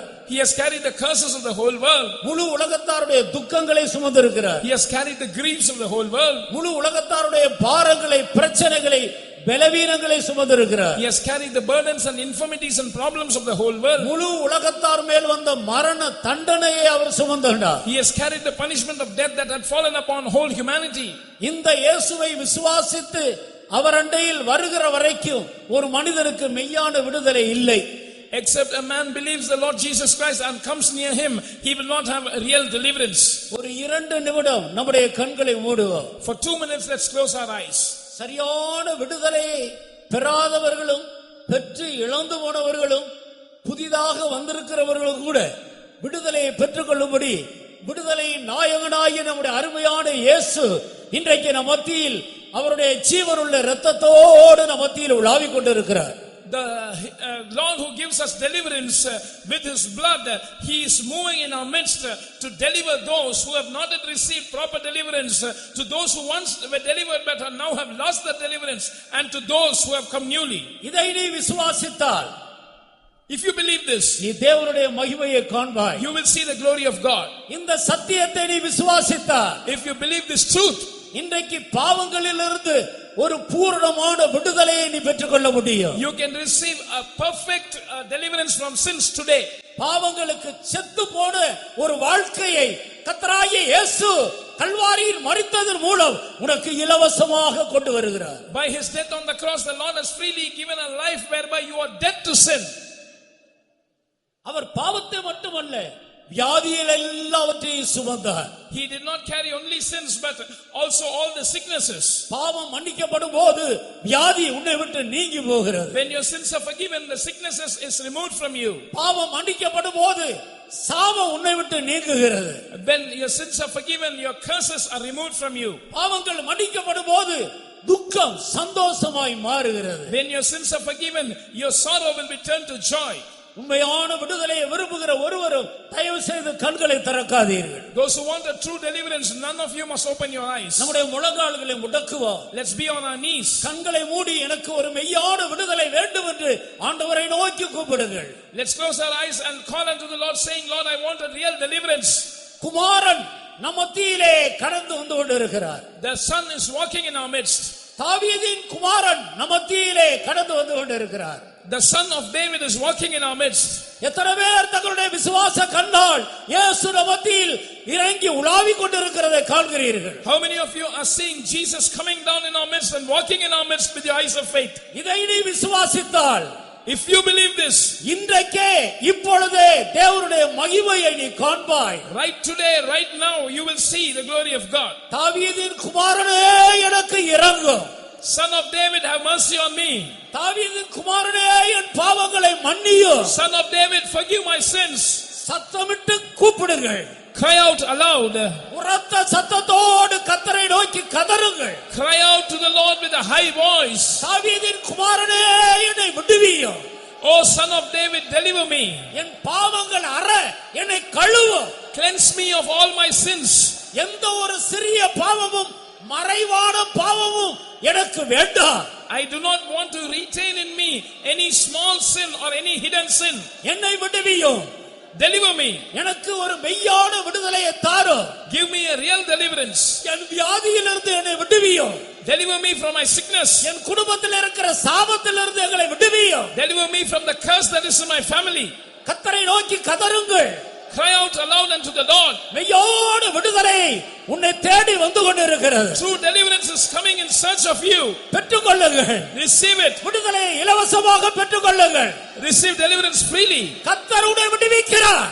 The Lord is setting you free. ஷபாலா Ratra சலாயிலா ஓ ஷபாலா ரபக துரவாலாரியா ஷிராபாலா ரபக ஷிராபாலா ரபக இராபாலா ரசிலாபாலா ரபக துரவாலாரி இராயிலமோ ஷிராபாலா ரபக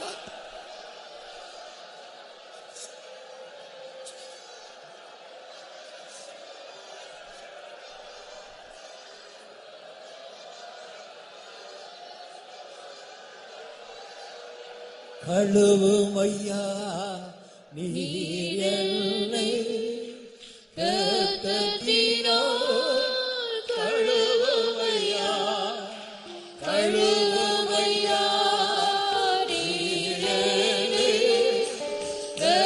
இரத்தத்தினால் கழுவுமையா உமது கையால் என் அழுக்கை உமது கையால் என் அழுக்கை அன்புடனே கழுவுமையா அன்புடனே கழுவுமையா கழுவுமையா.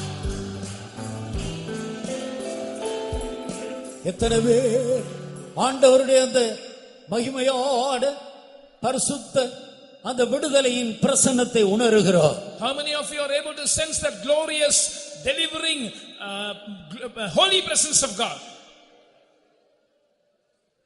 ஒரு பெரிய தேவ பிரசன்னம் நமத்தியில் இறங்கி இருக்கிறது. A great presence of God has descended in our midst. கல்வாரியின் சமூகம் நமத்தியில் பெரிதாக எழும்பி நிற்கிறது. The presence of Calvary has risen in our midst.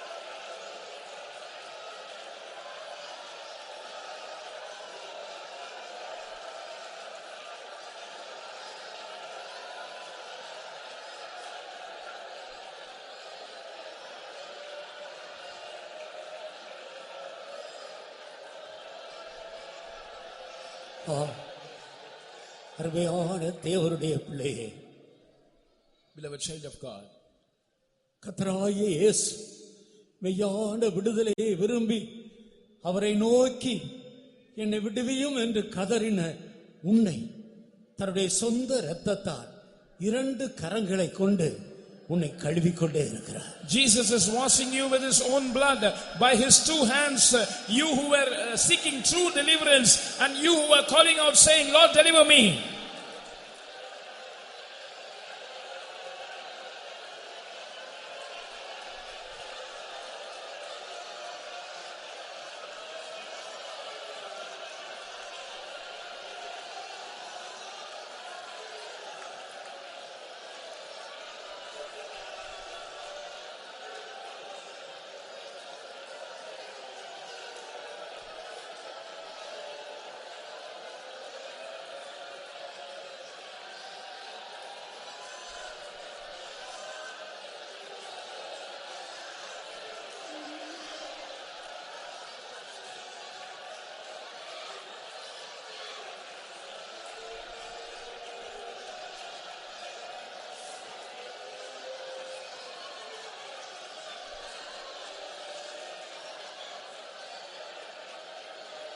இரத்தாம்பர சிவப்பாயிருந்த சிவேர்ந்திருந்த உன்னுடைய பாவ கரைகளை அவர் நீக்கி பஞ்சை போல உறைந்த மழையை போல அவர் உன்னை வெண்மையாக்கி இருக்கிறார்.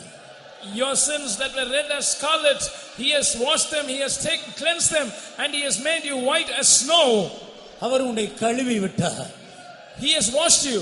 அவர் உன்னை வெண்மையாக்கி விட்டார். He has made you white.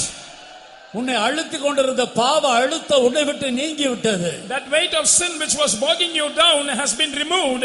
இப்போது அதை தொடர்ந்து உன்னுடைய வியாதியை நீக்கக்கூடிய அவருடைய தழும்புகளிலிருந்து வல்லமை இறங்கி வருகிறது. Now the power is coming from his stripes in order to heal your sicknesses. இயேசுவின் தழும்புகளின் வல்லமையை அனுபவியுங்கள். Receive, experience the power in the stripes of Jesus.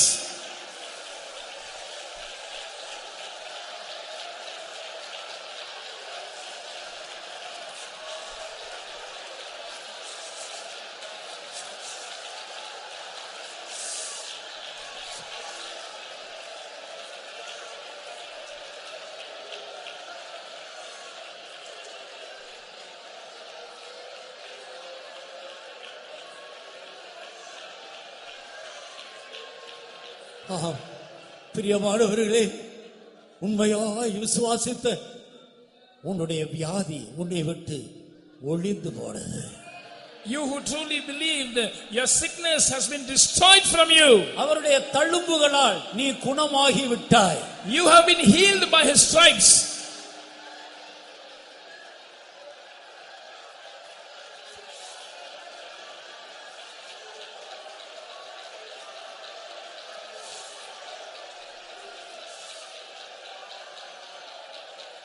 உன்னை தொடர்ந்து வந்த சாபங்கள், உன் குடும்பத்தை தொடர்ந்து வந்த சாப கட்டுகள் அவிழ்க்கப்படுகிறது.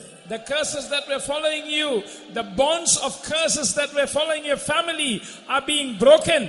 சபிக்கப்பட்ட சிலுவையிலிருந்து வல்லமை இறங்கி உன் சாப கட்டுகளை அவிழ்க்கிறது. The power is coming down from the cursed cross and it is loosing your bands of curse.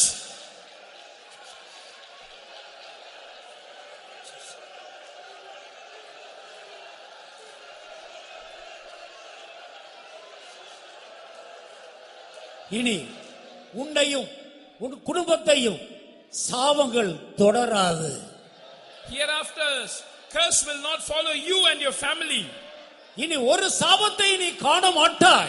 You will see no curse anymore. உன்னோடு போராடின இந்த வல்லமைகளை நீ தேடினாலும் காண மாட்டாய். The powers that were striving against you, though you search for them, you will not find them. சாபங்கள் உன்னை விட்டு, குடும்பத்தை விட்டு, பிள்ளைகளை விட்டு நீங்கி போயிற்று. Curse has been removed from you, from your family, from your children.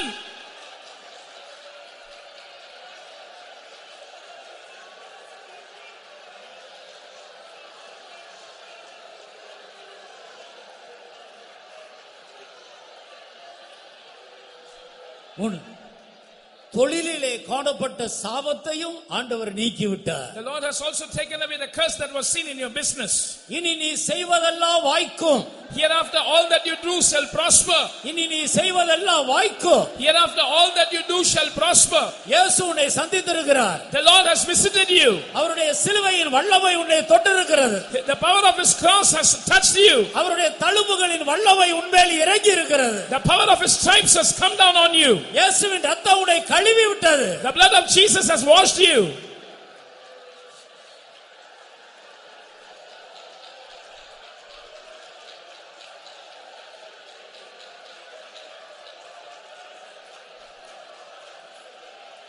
கர்த்தர் கொடுத்த விடுதலைக்காக கர்த்தரை ஸ்தோத்திரிப்போம். For the deliverance that the Lord has given us shall we praise God.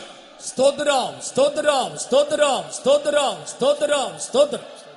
அருமையான தேவனுடைய பிள்ளையே, Beloved child of God. அடுத்ததாக ஞானஸ்நானம் எடுக்க வேண்டும். Next you have to take water baptism. இந்த விடுதலை பெற்றவர்கள் நீங்கள் ஞானஸ்நானம் எடுக்க தாமதிக்கவே கூடாது. Those who have received this deliverance, you must not delay to take water baptism. ஞானஸ்நானம் எடுக்கும் பொழுதுதான் நீங்கள் கிறிஸ்துவுடனே கூட அடக்கம் பண்ணப்படுகிறீர்கள். Only when you take water baptism you are buried with Christ. அதன் பிறகு அந்த பழைய மனிதனை நீங்கள் காணவே முடியாது. Then you cannot see the old man anymore. அவன் செத்து போனான். அவன் கல்லறையில் அடக்கம் பண்ணப்பட்டு விட்டார். He is dead, he is buried in the grave. பாவத்துக்கு மரித்தவர்கள் கிறிஸ்துவுடனே கூட ஞானஸ்நானத்தின் மூலம் அடக்கம் பண்ணப்படுகிற ஒரு அனுபவத்துக்குள் வருகிறார்கள். They who are dead to sin come to a place of being buried with Christ in water baptism. ஆதாமுக்குள் காணப்பட்ட அந்த கீழ்ப்படியாமையின் ஜன்ம சுபாவம் அங்கே ஒரு மனிதனை விட்டு நீங்குகிறது. There the nature of sin or the disobedience of Adam that is seen in a man is removed. ஞானஸ்நானம் எடுத்த பிறகுதான் ஒவ்வொரு வசனத்துக்கு கீழ்ப்படியக்கூடிய அந்த கிருபையை அவன் பெற்றுக்கொள்கிறார். Only after taking water baptism he receives the grace to obey every word of God. இதோடு கூட பழைய வாழ்க்கைக்கு ஒரு முடிவு உண்டாகிறது. With that there is an end to his old life. இப்பொழுது கர்த்தர் உன்னை அபிஷேகம் பண்ணுகிறார். Now the Lord anoints you. தேவனுடைய ஆவி உனக்குள்ளே இறங்குகிறது. The spirit of the Lord comes to dwell within you. அபிஷேகத்தின் மூலம் தான் நாம் இயேசுவோடு கூட ஒன்றாக இணைக்கப்படுகிறோம். இசைந்து வாழ இணைக்கப்படுகிறோம். Only by the anointing we are united with Jesus to live in synchronization with him. இயேசுவோடு இசைந்திருக்கிறவன் அவளோடு ஒரே சரீரமா இருக்கிறது போல இயேசுவோடு இசைந்திருக்கிறவன் அவரோடு ஒரே ஆவியாக இருக்கிறார். Just like he that is joined with an harlot is one body with her, he that is joined with Jesus is one spirit with him.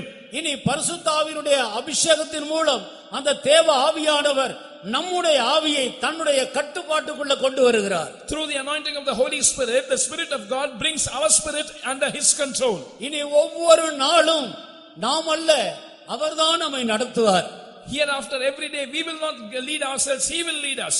உன் கைகளை நீட்டுவாய், வேறொருவன் உன் மனதின் அறையை கட்டி உனக்கு இஷ்டமில்லாத ஆண்டவருக்கு இஷ்டமான பாதையில நடத்துவார். You will stretch forth your hand, another will gird the loins of your mind, and he will lead you in a way that you don't like, but the way that Lord likes. இந்த அபிஷேகத்துக்கு கீழ்ப்படிந்து நடப்பதின் மூலமாகத்தான் ஒரு மனிதன் இயேசுவோடு கூட ஒரே ஆவியாக இணைந்து வாழக்கூடிய கிருபையை அவன் பெற்றுக்கொள்கிறார். A man receives the grace to live as one spirit with the Lord only when he obeys to this anointing. அடுத்ததாக எபேசியர் 2ஆம் அதிகாரம் 21வது வசனத்துக்கு வரும் பொழுது மூன்றாவது ஒரு இசைவை குறித்து அந்த வசனம் நமக்கு சொல்லிக் கொடுக்கிறது. When we come to Ephesians chapter 2 and verse 21, the word of God speaks about a third experience of being joined. வாசியுங்கள். அவர் மேல் மாளிகை முழுவதும் இசைவாய் இணைக்கப்பட்டு கர்த்தருக்குள் பரிசுத்த ஆலயமாக எழும்புகிறது.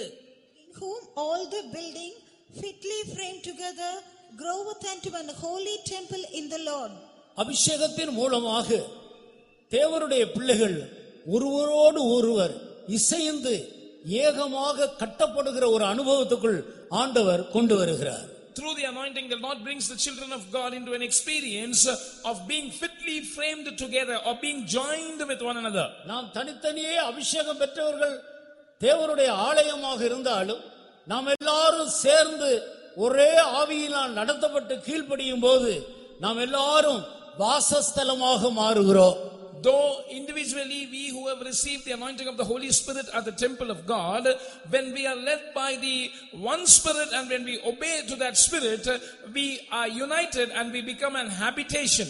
அநேகராகிய நாம் கிறிஸ்துவின் ஒரே சரீரத்தின் அவயவங்களாக இணைக்கப்படுகிறோம். We who are many are unified to become members of the one body of Christ. நம்முடைய சரீரத்தில் அநேக அவயவங்கள் இருக்கிறது. There are many members in our body. எல்லா அவயவங்களும் இந்த ஒரே ஆவியினால் கட்டுப்படுத்தப்படுகிறது. Every member is controlled by this one Spirit.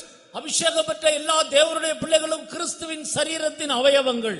Every spirit baptized child of God is a member of the body of Christ. தேவனுடைய ஊழியர்கள் தலையில் இருக்கிற அவயவங்கள். The servants of God are the members in the head. தேவனுடைய ஜனங்கள் சரீரத்தில் காணப்படுகிற அவயவங்கள். The people of God are the members in the body. எல்லாரும் ஒரே ஆவியினால் கூட்டி கட்டப்பட்டு எழுப்பப்படுகிறோம். We are all built together, fitly framed by the one Spirit. ஆனபடியால் நாம் எல்லாரும் ஒருவரோடு ஒருவர் இசைந்த ஆத்துமாக்களாய் நாம் ஒன்றாய் வாழ வேண்டும். So we must live together as souls that have been united. முதல் நூற்றாண்டு காலத்தில் திரளான கூட்டத்தாராகிய அவர்கள் எல்லாரும் ஒரே இருதயமும் ஒரே மனமும் உடையவர்களாக இருந்தார்கள்.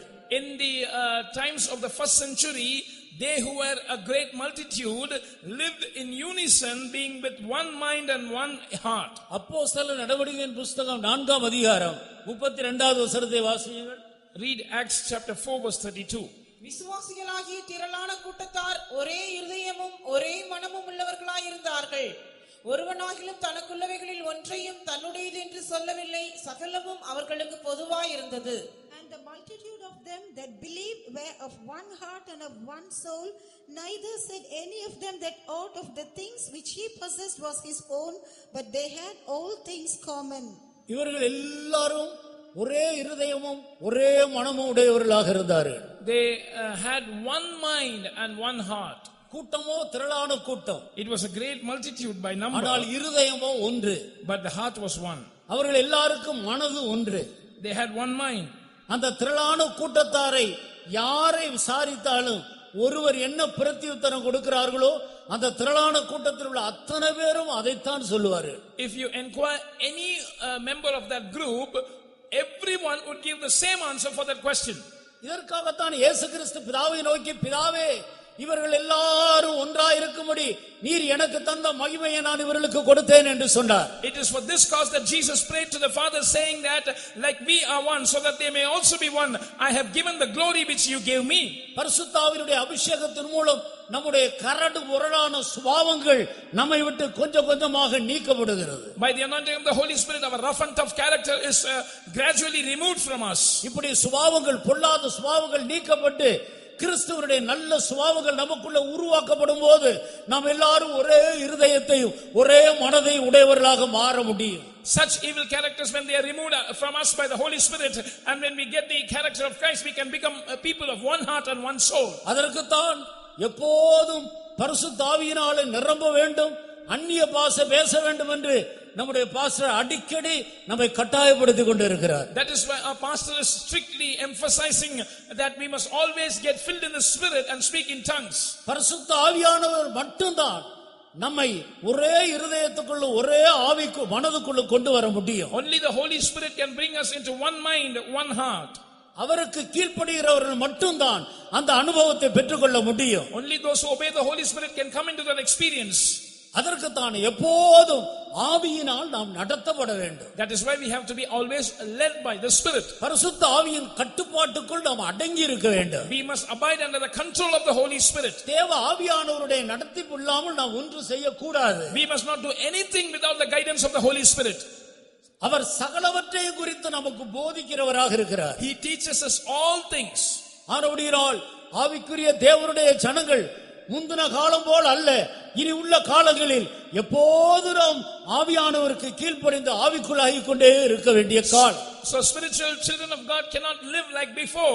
In these end times, we must always be filled in the Spirit and always be obedient to the Spirit. நான்காவதாக இன்னொரு இசைவை குறித்து வேதம் நமக்கு போதிக்கிறது. Fourthly, the word of God teaches us about another unification. எபேசியர் 5ஆம் அதிகாரம் 30-31வது வசனத்தை வாசி. Read Ephesians chapter 5 verses 30 and 31. நாம் அவருடைய சரீரத்தின் அவயவங்களாயும் அவருடைய மாம்சத்திற்கும் அவருடைய எலும்புகளுக்கும் உரியவர்களாயும் இருக்கிறோம்.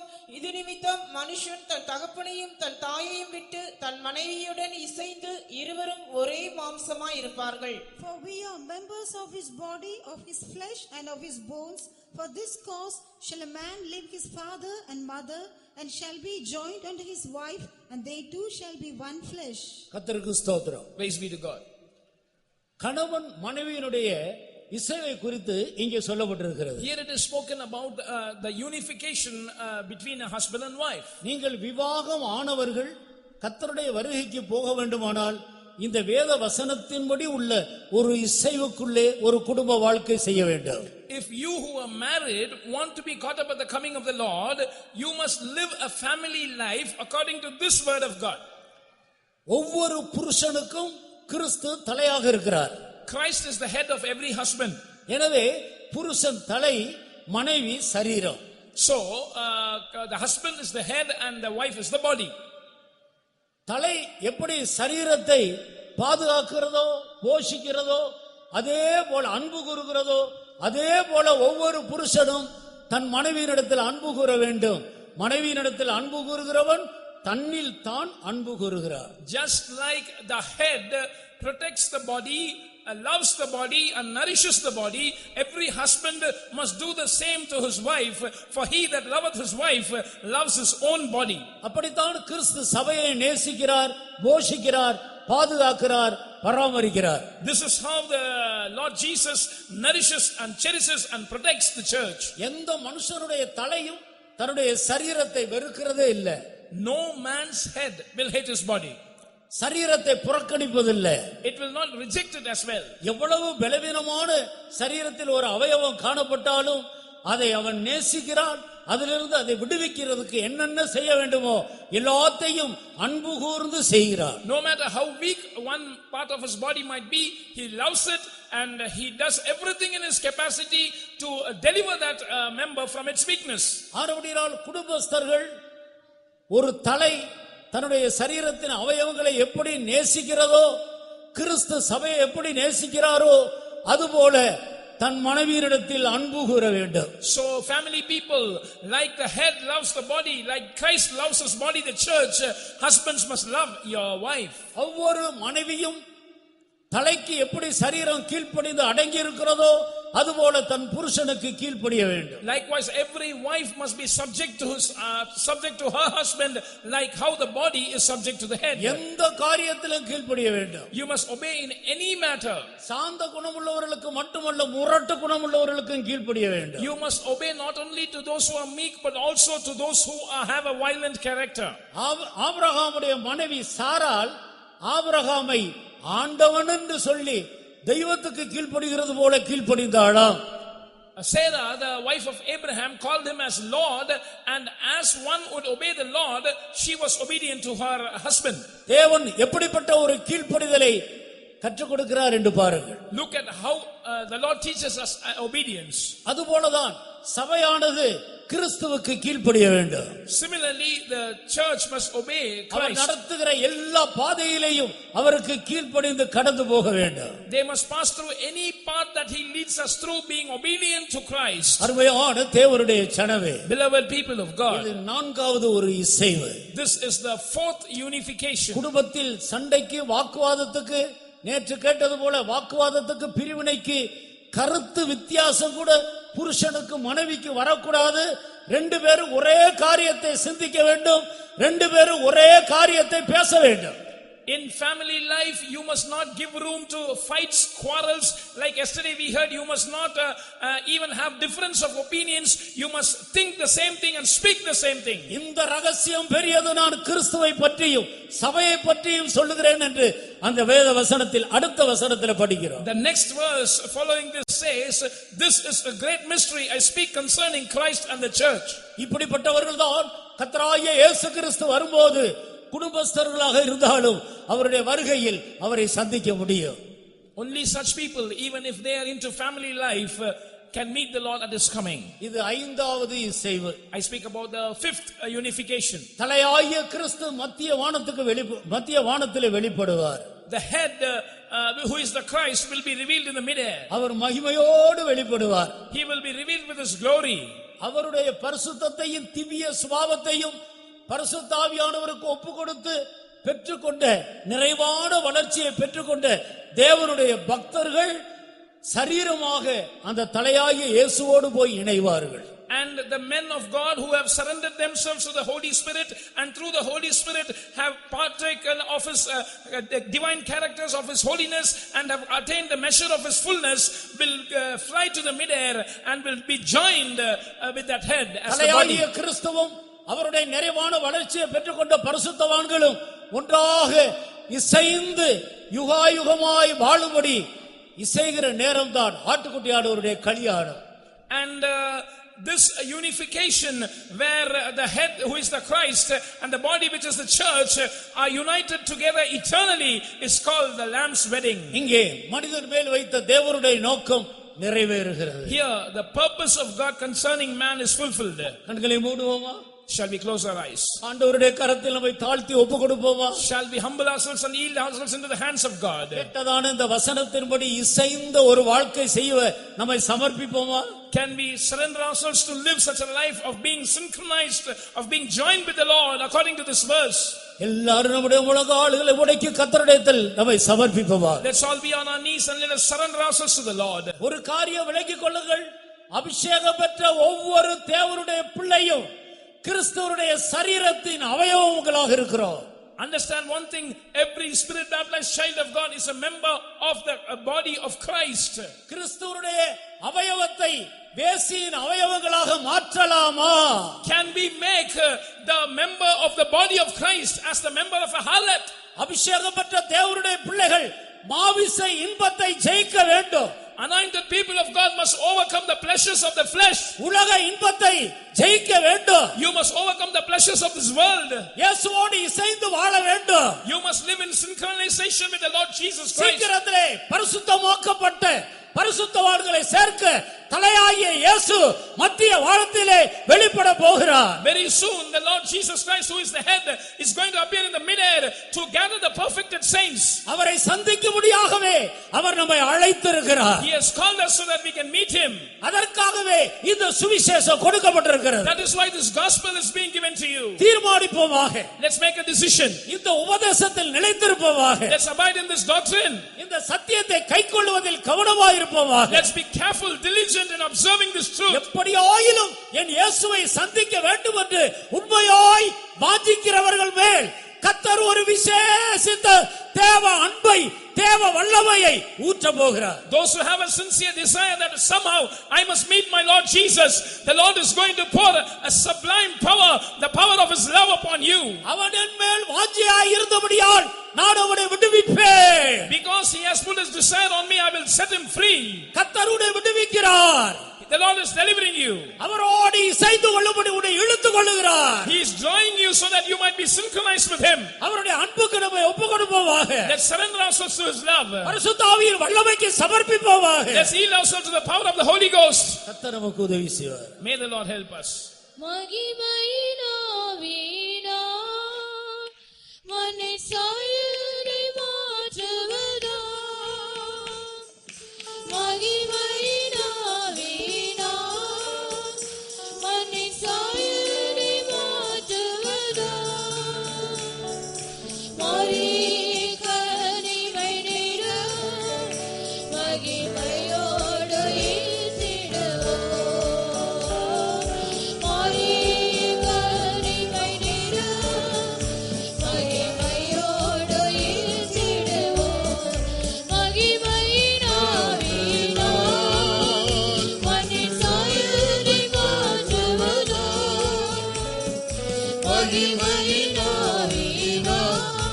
நாம் எல்லாரும் எழும்புவோம்.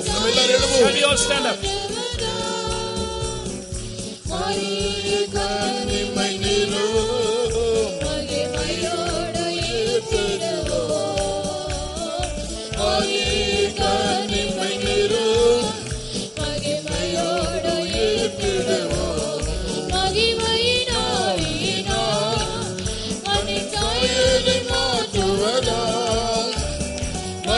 மகிமையினாவினா மனிதாயலை மாற்றுவதா மாறிய கனிமை நிலோ மகிமையோடு ஏற்றிடுவோம். மாறிய கனிமை நிலோ மகிமையோடு ஏற்றிடுவோம். மாறிய கனிமை நிலோ மகிமையோடு ஏற்றிடுவோம். மாறிய கன்னிமை நிறோ மகிமையோடு ஏற்றிடுவோம். மாறிய கன்னிமை நிறோ மகிமையோடு ஏற்றிடுவோம். மாறிய கன்னிமை நிறோ மகிமையோடு ஏற்றிடுவோம். Hallelujah, hallelujah, hallelujah, hallelujah, hallelujah. Hallelujah, hallelujah, hallelujah, hallelujah, hallelujah, hallelujah. Torabelariyodu torabinodu torabawrishidi torabawriya torabelariyodu torabinodu torabinodu torabawrishidi torabawriya toramelariyodu torabinodu torabinodu torabinodu torabinodu torabawriya torabinodu torabawriya shilada bawriya torabinodu torabawrishidi torabawriya torabinodu torabinodu torabinodu torabinodu torabinodu torabawrishidi torabawriya. Hallelujah. Torabelariyodu torabinodu torabinodu torabinodu torabinodu torabawrishidi torabawriya torabelariyodu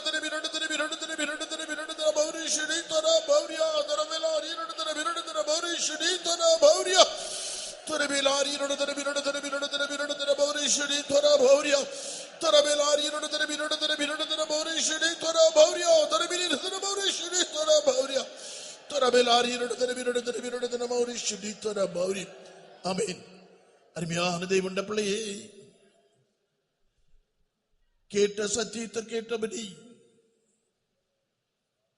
நாம் அவரோடு ஒன்றாக இணைக்கப்பட வேண்டும், இசைக்கப்பட வேண்டும். Beloved child of God, according to the truth that we heard, we must be joined with him, we must be synchronized with him. ஜீவனாகிய கிறிஸ்து மகிமையிலே வெளிப்படுவதான வேளையில்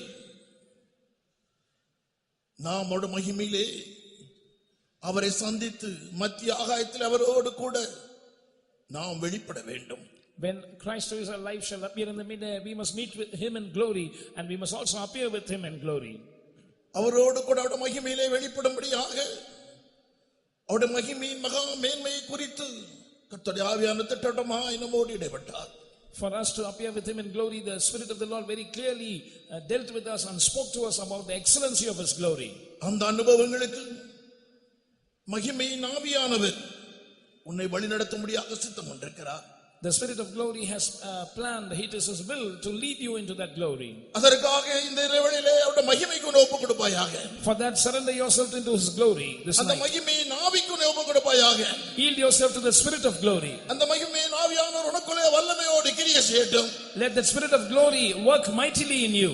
உன்னுடைய மனதிலே கிரியை செய்யட்டும். Let him work in your mind. உன்னுடைய சரீரத்தின் ஒவ்வொரு அவயவங்களிலேயும் கிரியை செய்யட்டும். Let him work in every member of your body. அந்த மகிமையின் ஆவியானவர் உன்னை முற்றிலுமாய் மாற்ற விரும்புகிறார்.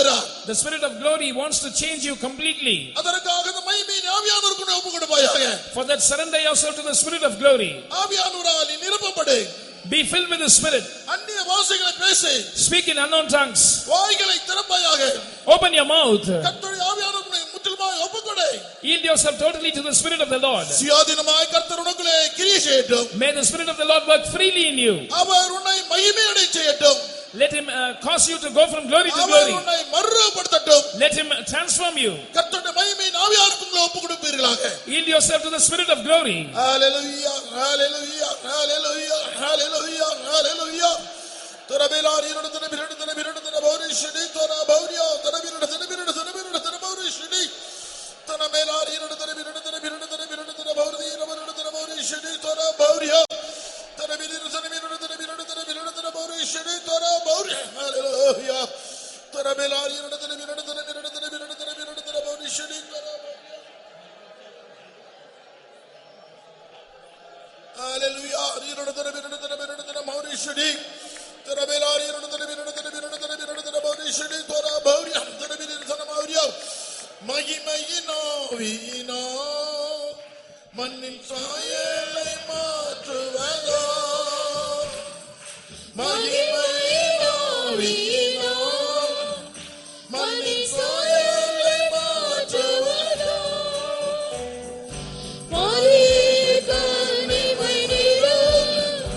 மகிமையோடு ஏற்றிடுவோம். மகிமையோடு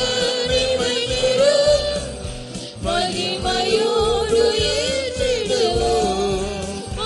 மகிமையினாவினால் மண்ணின் சாயலை மாற்றுவதோ. மகிமையினாவினால் மண்ணின் சாயலை மாற்றுவதோ.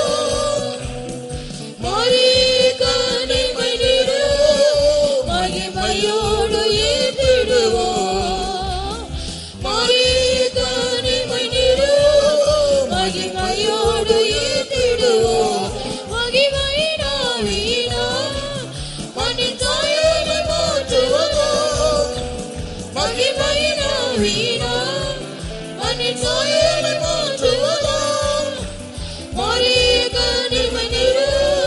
மகிமையோடு ஏற்றிடுவோம். மகிமையோடு ஏற்றிடுவோம். மகிமையோடு ஏற்றிடுவோம். மகிமையோடு ஏற்றிடுவோம். மகிமையோடு ஏற்றிடுவோம்.